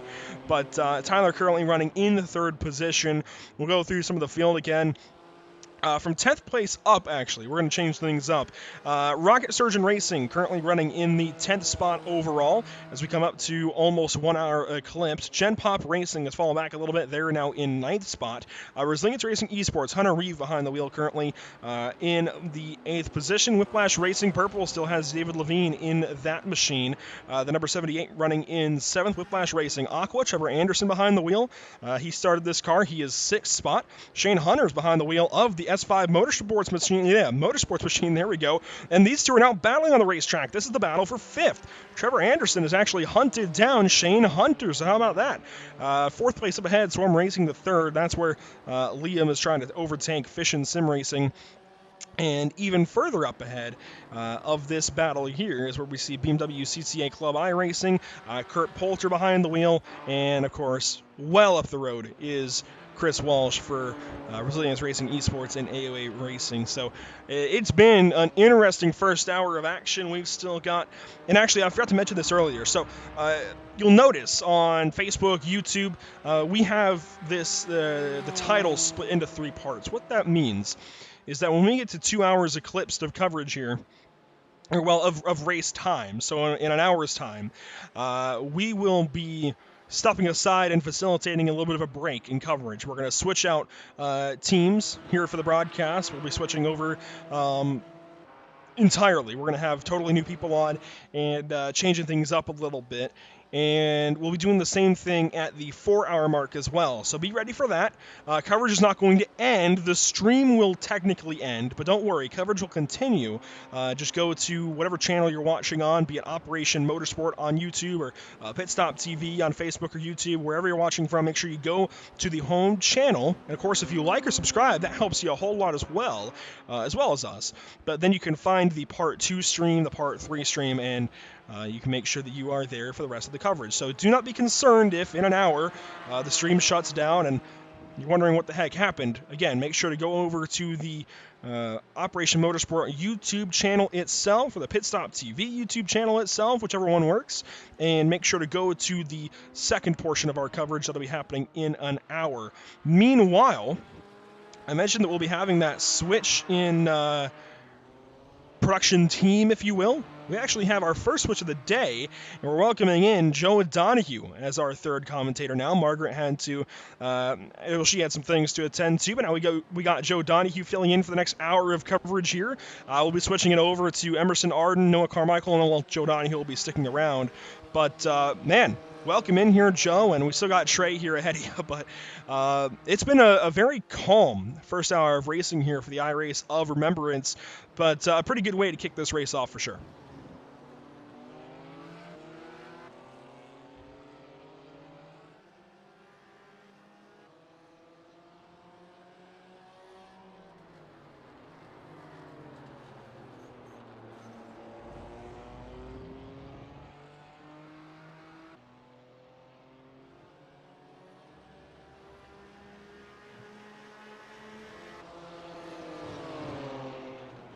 We're watching one of those right now. This is for the 5th position here, Trey Patton, and this isn't a battle I actually expected. Shane Hunter, it looks like, has run into a few mistakes, and he's fallen back into the hands of Trevor Anderson right now in the number 77. This battle is kicking up. We also have Gen Pop Racing still on the assault here of Hunter Reeve in the number 7 Resilience Racing Esports entry. These guys still just in their own little world. And then, of course, that battle for third is actually broken up a bit. Liam has fallen about a second and change back of Fish and Sim Racing. So, Trey, things definitely starting to split up.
Yeah, we've seen a lot of slow going, of course, as you usually see in an endurance race. We've just ticked through an hour of racing for these drivers. We're now just under 5 hours to go in the iRace of Remembrance. Now, that race overseas they usually have, the Race of Remembrance at Anglesey Circuit, usually a 12-hour event. We've condensed that down to 12 hours as, well, these two battling right at the hour mark. Trevor Anderson still trying to find a way around Shane Hunter. Shane Hunter, is he coming into pit? Wow, that's actually very interesting from Shane Hunter. again, these cars can run about 90 minutes. I don't know why you would pit here unless you've incurred a penalty of sorts, and that might be it. We'll see what Shane Hunter does. Very interesting that this number 927 is pitting right here. Yeah, coming up for service. We see an EWRL car as well. So big changing of the guard here for 5th place, and that EWRL car is actually EWRL orange, leaving the pit lane now, and they've, looks like, made a change at driver as well. So Joshua gets into the car, and they are now 20th place overall. And, ooh, their silver car, it looks like, is 22nd. Starting to, well, I guess at this point, it's one of those comeback races. We've all been there a million times in these endurance races. Sometimes things just don't go right at the start, and you've just got to mount that comeback all day long. But neither one of those cars is out of it by any means. They can certainly come back and gain a ton of spots. All they have to do is stick with it and really run as good as they can, as hard as they can the rest of the race.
We've had an off. I'm sorry to cut in there. Resilience Racing Esports. Oh, they have gone off. And, oh, that's Callum Belden as well. We talked about that car. So Callum was supposed to be in the leading entry right now with Chris Walsh. He's gone off in turn 7. He's just missed the corner entirely. And, oh, man, that's going to be detrimental to these tires because while they have not pitted yet, it doesn't seem. I'm trying to find the stint. No, they've actually just re-entered the racing surface. That's why he has missed turn 7. Looks like he has just missed his braking marker. And when you're on cold tires, the car will not grip like it usually does. So Callum Belden figuring that out the hard way and going for a bit of a trip through the grass, a bit of lawn mowing there in turn 7. Thankfully gets back on before the Fangio chicane. And he continues on. But actually, to work off what Joe was saying, personal connections are all that this, well, it's everything that this iRace of Remembrance is about. Because while the Race of Remembrance, of course, is about remembering the fallen, both for our country and other countries around the world, our allies, of course, it's also, the iRace version is also about just making connections with people that you would usually be making connections with at the racetrack. And I think that's the big thing for Operation Motorsport is they're used to going to the racetrack with these people that they've known through who knows what connection for year after year. And I believe we were told earlier, 3 years now that Opmo has gone to Anglesey Circuit for the race of Remembrance. And this year, of course, a cog thrown a machine, everything just a little bit different. And trying to do our best here. Hopefully, this is a nice way to spend the day. Still, I know it's not what anybody wanted in that regard, but I think it still stands in relatively decently. Is a nice way for people to connect, especially these drivers who are racing. That, you know what, a lot of these beneficiaries now get a chance to do the racing themselves as opposed to working on the cars, I think, most of the time, and helping with the marketing and everything else. So a bit of a change up for them, for sure.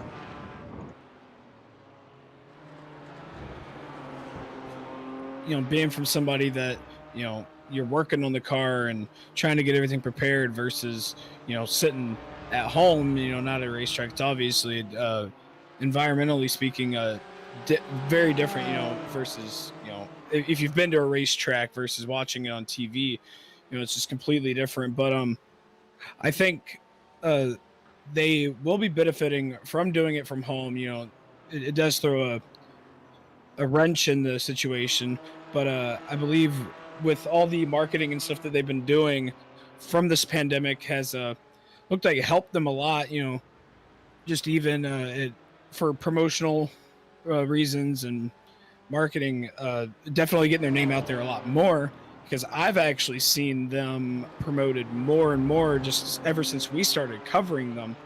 And, you know, me, honestly, I didn't hear much about them. And then now that we've started covering them and they've been promoted, I've seen people talk about them and, you know, just different groups and everything. So they're definitely getting their name out there. And if you guys are looking for an outreach program and, you know, stuff like that, these are the guys to go to. Trey's absolutely right about that. And I want to build off of what Andrew and Trey have both said about a completely different environment and these guys who normally work on the cars, not getting the opportunity to work on them physically, but rather take part in this sort of iRacing event. And that's the really great thing about a program like this, is that even in a normal off season, sparing there's a pandemic keeping everybody inside, but even normally with cold weather and no racing, these sorts of events, these sorts of races and opportunities for these guys give them a chance to build on some of their knowledge, not only as a race car driver or an engineer, but just understanding the concepts of how to make cars faster. Obviously, iRacing is one of the, if not the single most realistic simulator in terms of the engineering side of motorsports. So for them to have the chance to work with these cars and understand aerodynamics, understand how to adjust brake biases to handle differently in corners, understand, you know, trying to run a racing line, even for the engineers who don't normally get to sit in the driver's seat, to learn that sort of stuff is crucial and very valuable when they go back out on the racetrack once we all get the green light to go do that, whether it be from the off season or from the pandemic that has brought us onto iRacing in the first place. But that sort of stuff is really valuable, and actually even before these sorts of restrictions we've had, people have done this for, you know, actual teams that put time into iRacing just to get a concept of how to make a car run better or how to set up a car better for actual track time. Absolutely, that's a great point. That's reading into things for sure. I like that you got into that conclusion there, because it absolutely is going to make a big difference for these guys when they get back to the racetrack and helping out and everything. That is going to be huge for these drivers. So, these drivers now and likely crew members when they go back to real racing. So, absolutely can learn a wealth of knowledge here on iRacing about just little nuances that you might not pick up when you're just working on the car or watching it. So big for them for sure. Now, we're looking at the number 70 car, and this is Rocket Surgeon Racing. They were the ones that were crab walking down the Ullman Straight before we came to the green flag. They have recovered into, well, you see the Rocket Surgeon Racing now in 8th place, and that is incredible. We've actually not seen Paul Lindsay in the Operation eMotorsport iRacing League before, but he's currently behind the wheel of this number 70 car. And Dustin Burkhalter, no wonder, is the other driver in this number 70. So while Paul Lindsay has been in the car for the entirety of the race so far, they have made one pit stop already. And, well, that's why they're going by a lot of these cars, I'd say, because they pitted Actually, no. So these guys pitted at 31 laps to go, so they pitted at the start. So actually, that's not a part of it at all. They just got pace. I'm very surprised. Paul Lindsay is wheeling this machine. He might even go catch the Whiplash cars here soon, because this 70 just looks great right now, passing a lot of cars, and now back into the top 10. And who knows where the limit is for this number 70 machine as they work their way through the field. Now we do have, as we already had one guest interview, we do have another one lined up, and we're going to try and get a hold of them here shortly. But real quickly, guys, I want to put you each on the spot. If you had to pick somebody that is not Chris Walsh to win this race, who would it be, Trey? I've been watching, looking through, obviously, I don't want to be biased. I'd like to see some of our Whiplash guys get it done. But from what I'm looking through the field, the 70 car, that incident going on, before we even went green, the fact that they were way back in the field, had that damage, you can see a little bit of it there. We saw they were crab walking. He's got some great pace, just a little bit over an hour into this race, hasn't even made a pit stop yet, and he's up, trying to run down 7th place right now. So they've definitely got plenty of time. But I got my spots on the 44 BMW CCA race Club iRacing. Those guys have been showing a lot of pace, and they've been up front battling, led some laps. So I feel like if they can get back into the grasp of it and get back up to the front, I think they might be able to send it home.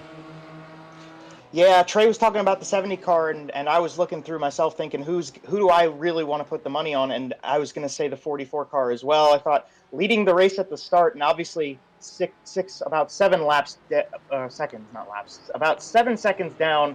I need another cup of coffee. It just proves that the car has speed, and obviously not leading the race right now, but that very well could be strategy or just patience, playing into getting to the end of the race. And I was going to say the 44 as well, but I like the looks of the 70. I like the speed that we've been seeing that car put out, and obviously in battle with other cars on track, very clean running. We can't count out the 718 car in the lead of the race. Certainly that. Well, now I said you can't pick him. That's Chris Walsh. Well, but still, you can't leave him out. But I think that if you're going to look at a BMW, if you're going to look at one of those cars, the 44 or the 70, those would be the 2 cars I would have looked at as well. But I'm going to go with what I thought initially before Trey called it out. I'm going to go with the 44. It's a solid pick there. I think I would actually look a little bit further back. If something is going to happen up front, I might be looking towards this number 5, maybe even the number 20. Fish and Sim Racing with Tyler Guglielmente. I don't know. I'm sorry. I went with Guglielmente because I thought there was an N. It's actually 2 T's, so I already messed that up. But, man, I don't know. Tyler, we'll call him Tyler, behind the wheel of the number 5 car in 3rd place. He's been aggressive in the early going. He made that pass, if you recall, on Swarm Racing the 3rd, on Liam Rudzides into turn 3. It was rather aggressive to get to 3rd place, just as Chris Walsh lost the lead for the first time earlier on this afternoon. So the 5 certainly has pace. I think it's just gotten a little bit separated, especially in his battles there with Liam. So he's lost a little bit of time to Kurt Poulter, but if he can just get back up there, he could certainly be in this battle for 2nd place. And we actually have a trio of cars battling down to Sunset right now. Jen popped the Porsche back there, but in the middle is Resilience Racing Esports 1, Hunter Reeve behind the wheel, and up ahead is Paul Lindsay in that number 70 Rocket Surgeon Racing machine. So these guys battling for 7th, 8th, and 9th. Rocket Surgeon looking pretty good, but now they've got to worry about Resilience Racing, because that Resilience car has the draft, especially down the Ullman straight, down this front straight as well. Even Big Ben down to turn 7. Those 3 straightaways are going to be big to be able to keep the draft, and that's what all these guys are worrying about this afternoon. In addition to making through these corners quickly, just keeping in the draft of the car ahead. Yeah, the draft definitely plays a big factor. Trying to, I guess, break the slipstream to the car behind you is kind of harder to do on a circuit like this, opposed to a more open, I guess, track, maybe more so like Spa or Le Mans, where you have those long straightaways and sorts. But definitely this track has spots to where you can gain from slipstream, but not as much as other circuits. So as you see there, it looks like he's actually pulled a little bit of a gap just going through the corners. But definitely time to be made up. As you actually see further ahead there, I mean, they still have quite a bit of a gap to Whiplash Purple. So they're going to try and run down that gap. They've got it down to about 4 seconds now. Yeah, Trey's got a great point about other tracks having more opportunity, say, for example, Spa. Spa is a great example with the Kemmel Straight, but in terms of these cars right here, you don't have a whole lot of extra downforce on these cars. The spoilers and splitters and wings on these machines aren't to the same specs and size as certain other types of motorsports. However, they are still fairly large in terms of frontal surface area. Obviously, being production cars, they're not specifically made to be more. Well, I can't say they are specifically erudite, or they are specifically production cars because they're GT4 cars. But they're based around production cars a lot more than, say, a prototype or an open wheel machine. So when you talk about the draft, you talk about alleviating the frontal surface area that is exposed directly to the air that you drive through. So even with these cars being a little bit more based around a production car, and having corners like we have at Sebring, where there's some sections where it's very technical and the corners are very tight, to larger corners like Big Bend, for example. Even still, amongst the variety of the types of sections of this track you have, the chances to get in a draft and catch up to the car in front of you are very significant for this type of car. Yeah, we talked about these being mostly production vehicles at the top of the show. Again, the Porsche 718 Cayman and the BMW M4. And these BMWs are much larger, punch a much larger hole in the air, so that gives an easier slipstream to the Porsches. But really, just the draft in general is going to be so big for these drivers, these teams, as they go on through this 6-hour event. And you can see the splitter down to the bottom side of the front valence there, the big wing on the back, and really I think the biggest difference that you see splitters and you see sometimes GT wings on normal cars in the street, but you don't usually see dive planes on the front of these cars. You see the dive planes on each of the front fenders there for the BMW. I think it's actually just in the BMW. I don't see any on the Porsche. Yeah, so just the BMW there, so that's trying to aid that BMW. Of course, front-engined, rear-wheel drive, it's much larger. It needs that help that it can get, actually, to turn in, because otherwise it's just this big, burly beast that can't quite turn in, while the Porsche is rather nimble and being mid-engine actually squats and gets out of the corner pretty nicely. We're going to keep watching this battle. We're actually going to bring in our next guest, Karen Nightingale, and we'll just bring her straight into the booth. And Karen, do you have a copy?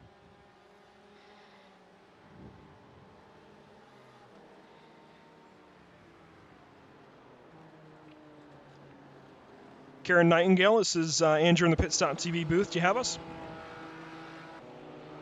Reach them there. Hey, Karen. Well, I guess first, just how are you doing this afternoon? I'm great. How are you? Just watching some iRacing and just really loving it. And getting back and feeling what, missing what the race is really like. So happy to be here. Yeah, really fortunate that we're able to be that missing connection that a lot of people have had this year. Of course, 2020, a big cog in the machine, as we've mentioned multiple times this afternoon already. What does this mean to you as the logistics support liaison for Operation Motorsport? What does this mean to you and anybody you work with, of course, at Opmo, having this kind of stand-in? Of course, it's not a full replacement of the Race of Remembrance, but it's at least the best that we can do given the circumstances. Absolutely. I think you're absolutely right. You hit the nail on the head. It's so well put it. It's the campfire that was around celebrate and the lives that have been lost and the sacrifices.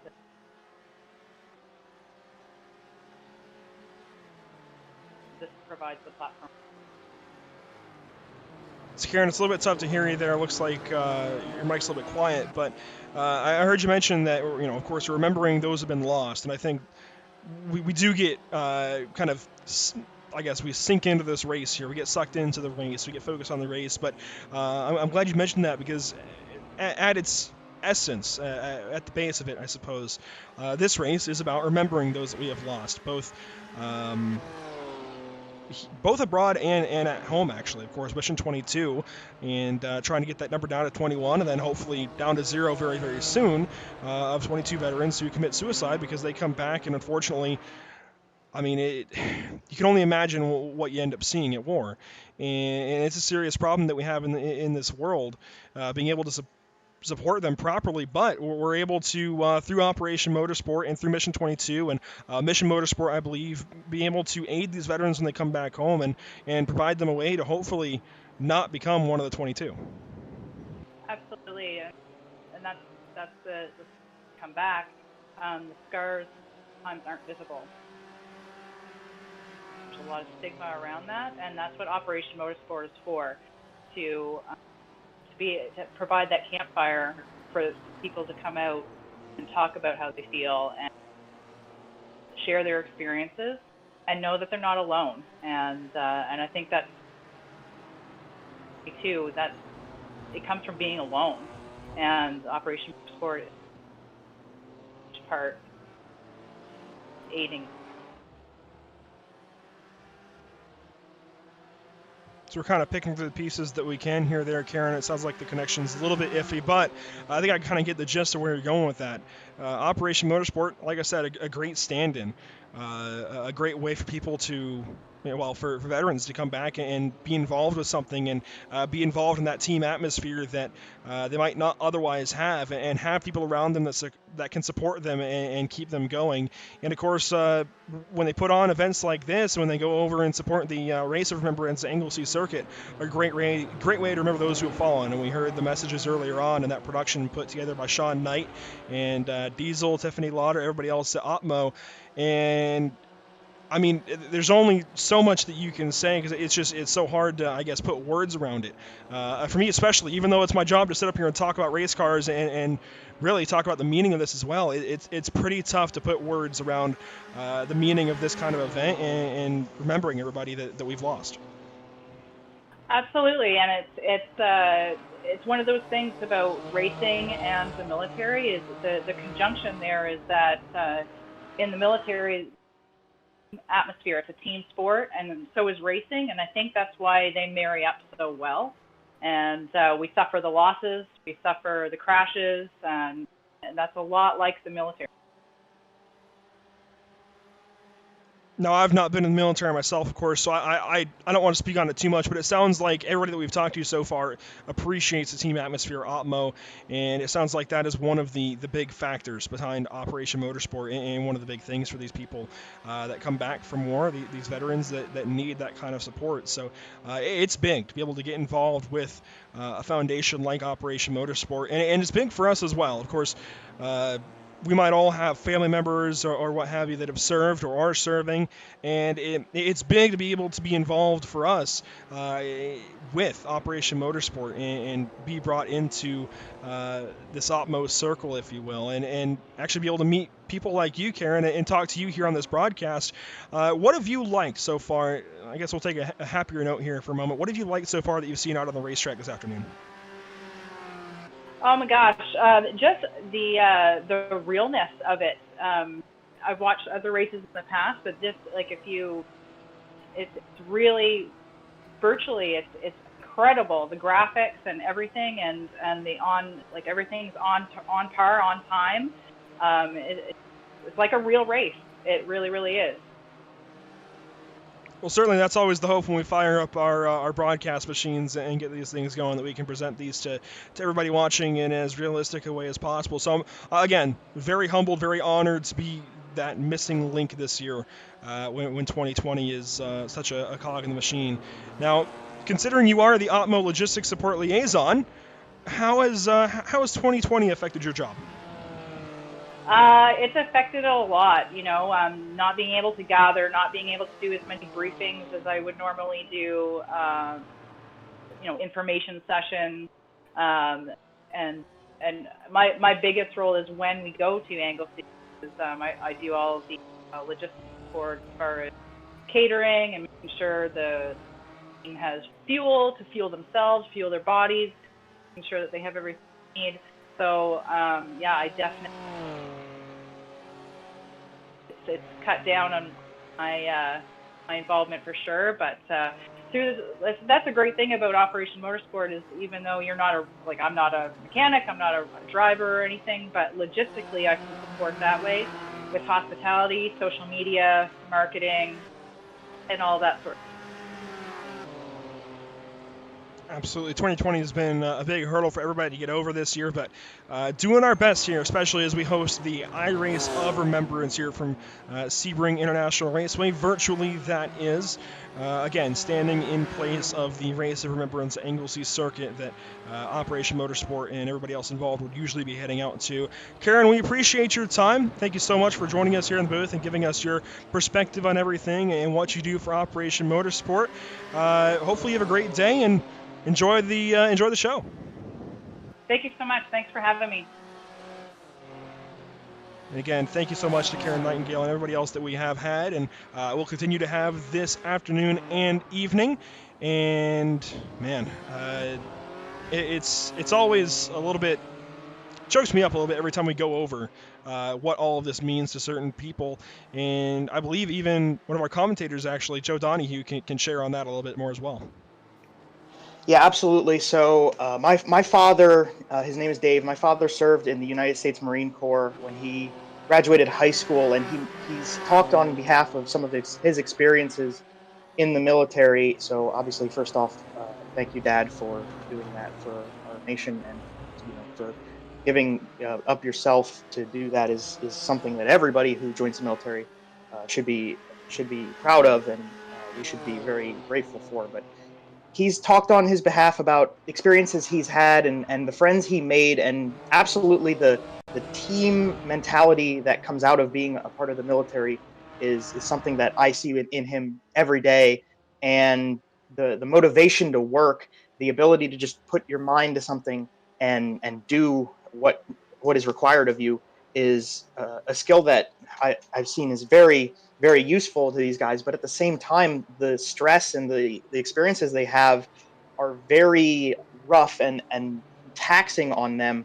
There are things that I've seen in my father that are not, that just like he won't talk about certain experiences he's had when he was in the military, just from, I guess it's the sake of PTSD.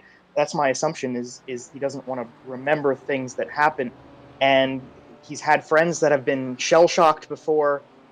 He's had friends who passed away and or that he's never seen again from the military. That it's just, you can see the taxation on a body, on a person, when they go through the things that they do in the military. And while at the same time as maybe sure the military is something we need to be able to respect that these guys go through a lot. These guys and girls, when they come back, it's hard for them to adapt back into a regular society. And for Operation Motorsports to give these guys a chance to build on a team, something that they learn when they're in the military is the team mentality. And as you see, our race leader actually came into the pits there. But just to wrap this up quickly, it's a really great thing to see. And obviously they know what they're doing, that they can build on some of the skills and things that people learn in the military to help them come back into society. We're lucky that our veterans come back and are as greatly accepted, and there are so many people out here willing to help them from time that has changed, and that has grown into how we treat our veterans, which is very good to see. And just so, from a personal standpoint, from a general standpoint, the things that Operation Motorsport does outside of, out in the real world, and giving these guys a chance to race online, it's something that a lot of people who don't have military ties don't really understand or appreciate as much. And granted, we all should, and everybody gives the opportunity and gets the chance to do so. But this is just, it's very near and dear to a lot of veterans and their families, that these guys and girls are out here willing to give all these veterans a chance.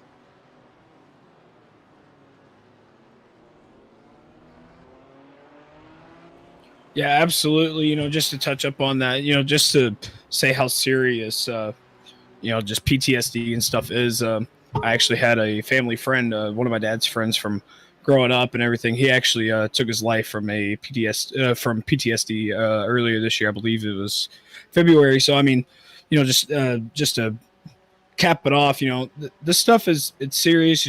We think we have it tough, but these guys, men and women, go through a lot of things, and it's a serious thing. If you know somebody that goes through all that, make sure they know that that people are there for them, and and make sure they get help. It's serious, and we, as Andrew said, we want to get that mission 22 down to 21 and all the way down to 0, because it's tough to see, and we don't need to lose any more people than we already do.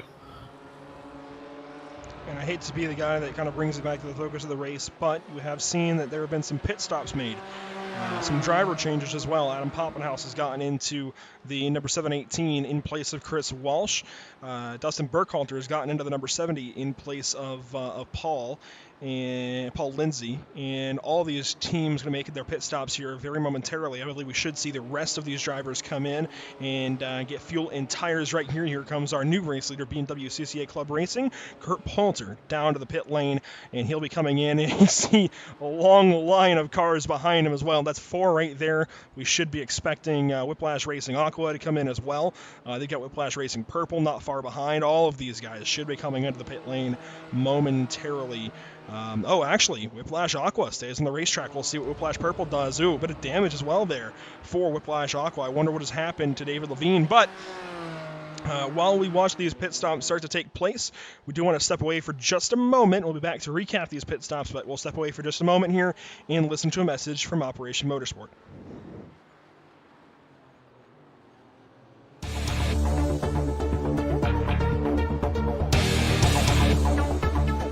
I found out about Operation Motorsports through the program I'm in with the military.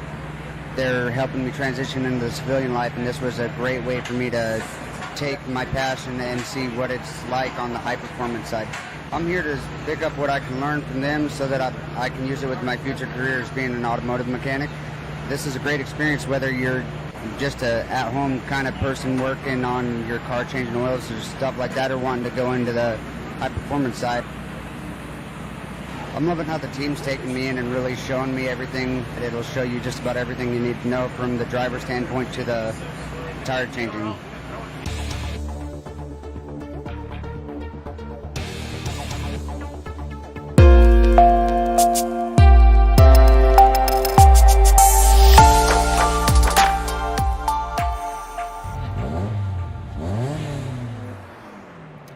On average, 22 veterans from North America commit suicide every single day.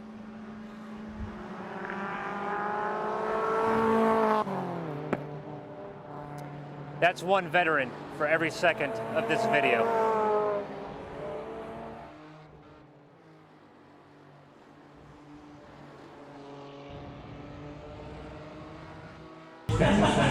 Yeah, it's just because that one you can actually adjust the heat level, so you just gotta be like just a little bit of heat, just enough to like.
They shall not grow old, as we that are left grow old.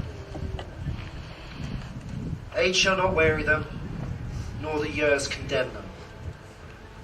At the going down of the sun, and in the morning, we will remember them. We will remember them.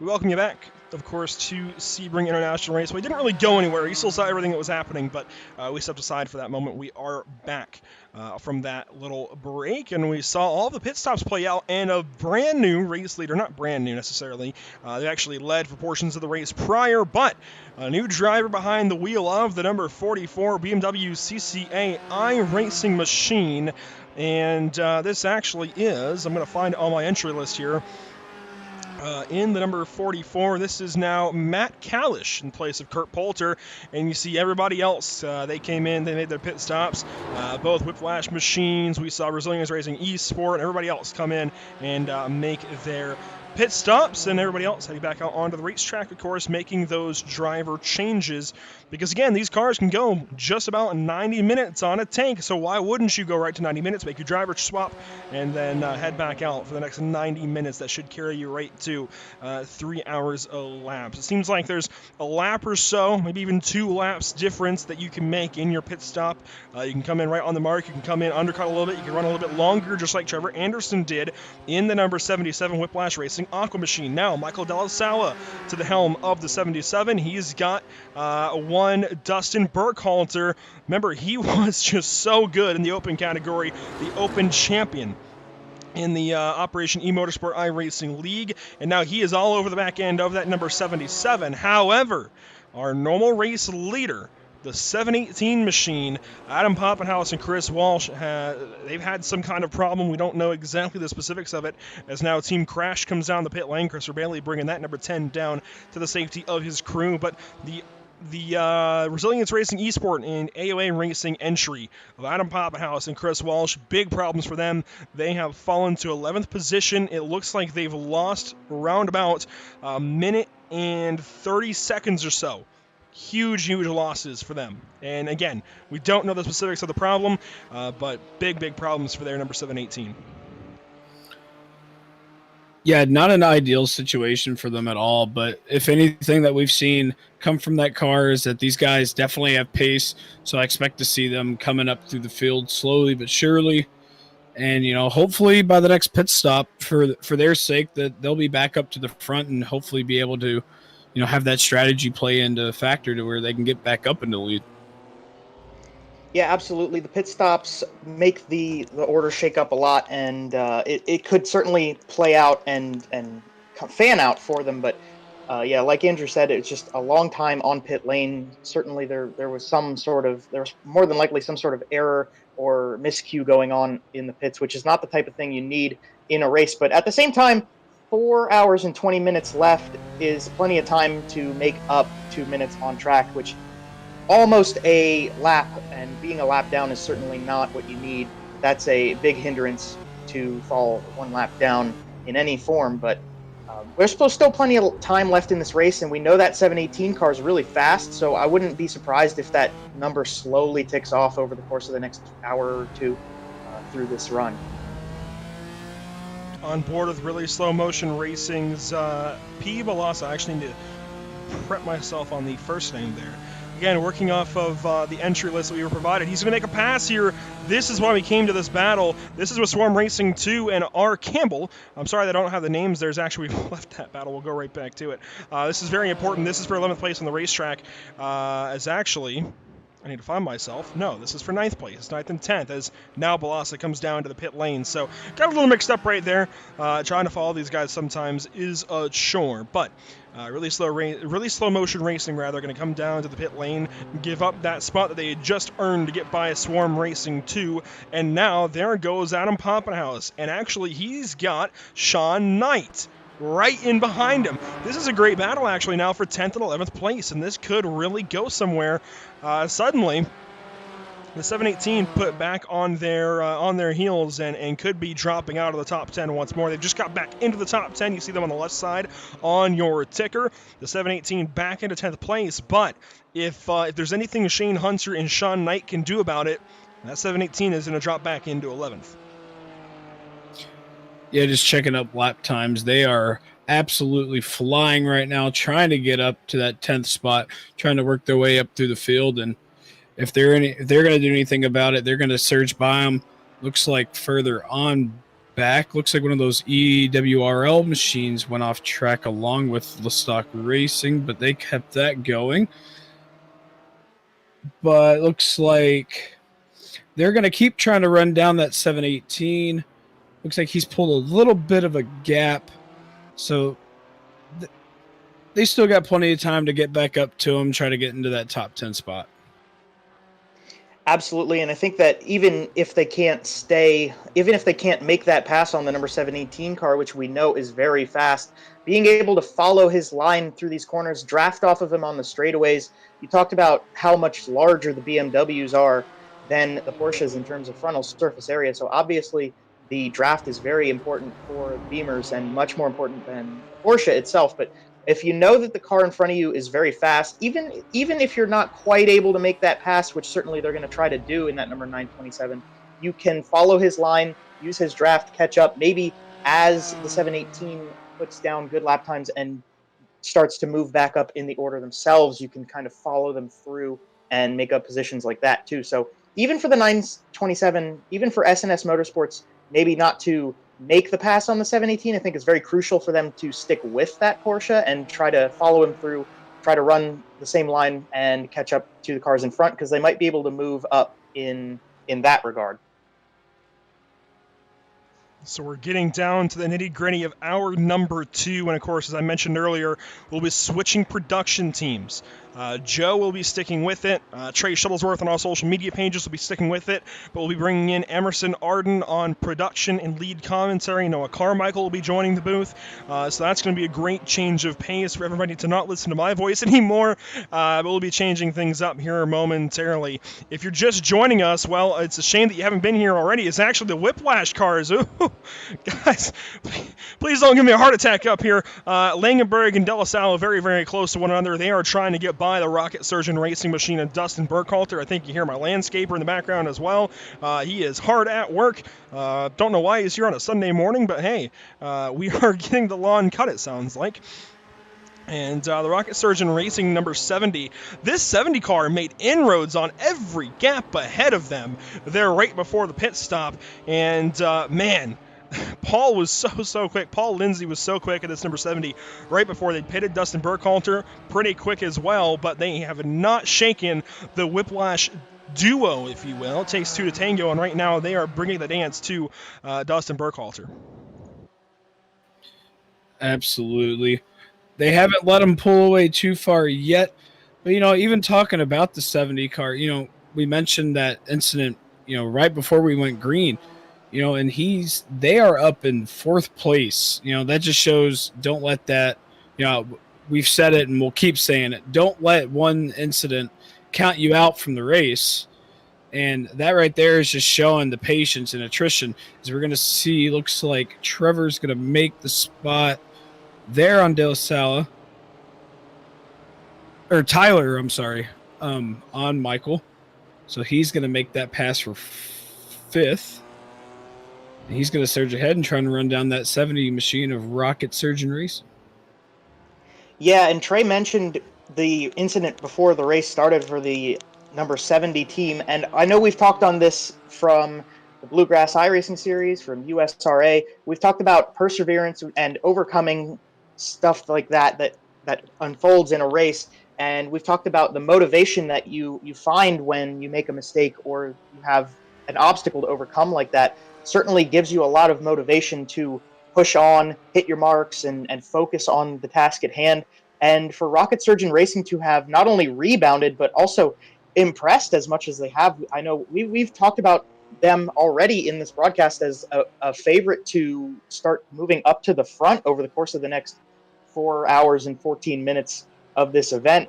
So obviously that is a setback when you have an incident, and at the start of the race is a tough one to forget about. But at the same time, when you make a mistake at the start of the race, all it does is really give you a motivator throughout the entire event to push on and hit your marks and focus. And obviously that's what's paying off for the number 70 team right now.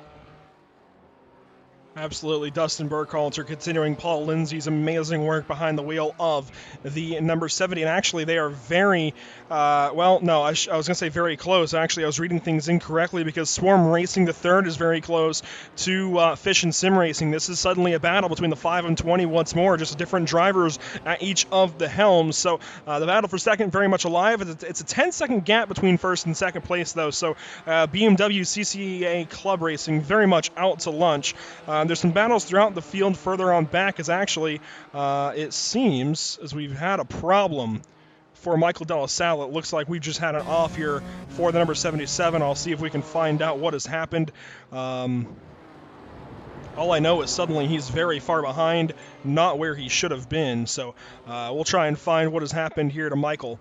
And it might just be a difference in pace right now. The 77 certainly off pace and actually down the pit lane. So I dare say a penalty possibly at hand, maybe even a damage black flag. I don't really know, but certainly big problems here for Michael De La Salle and Whiplash Racing Aqua.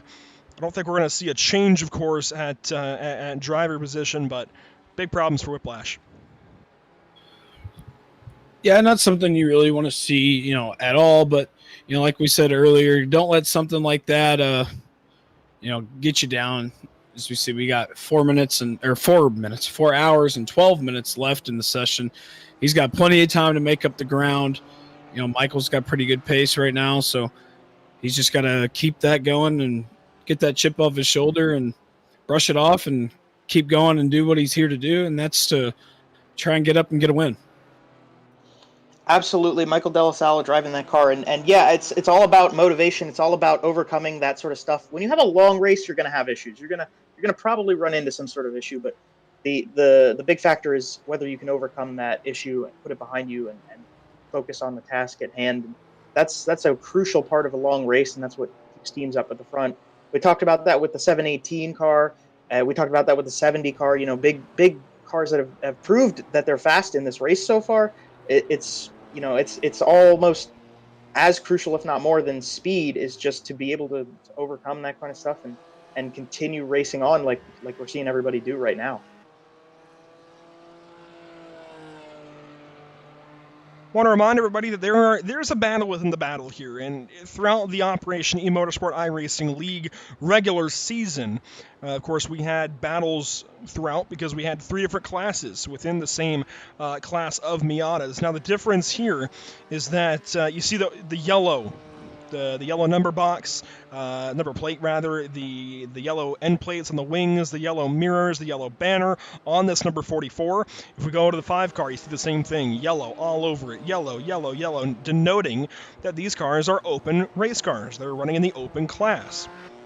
If we go back to, let's see, I've got to find it again. Here we go, Resilience Racing Esports 1.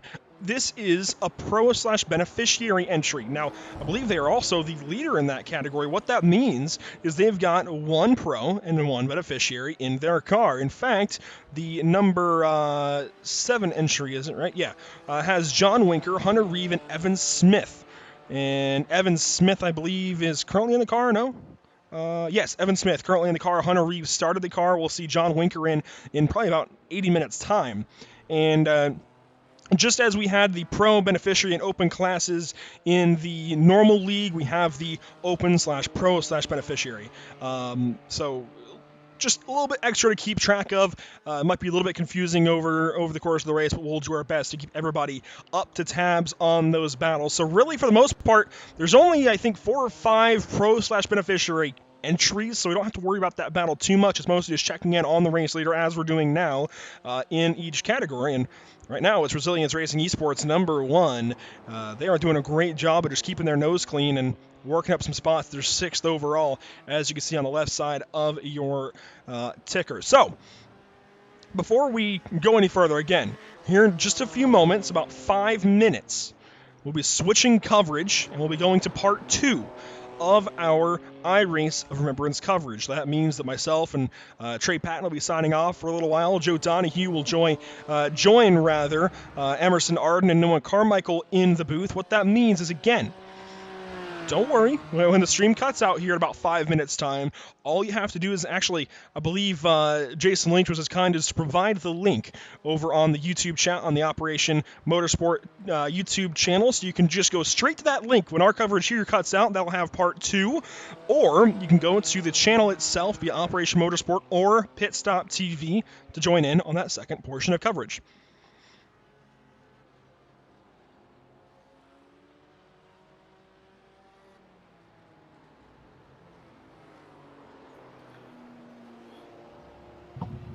Yeah, make sure I was hitting the.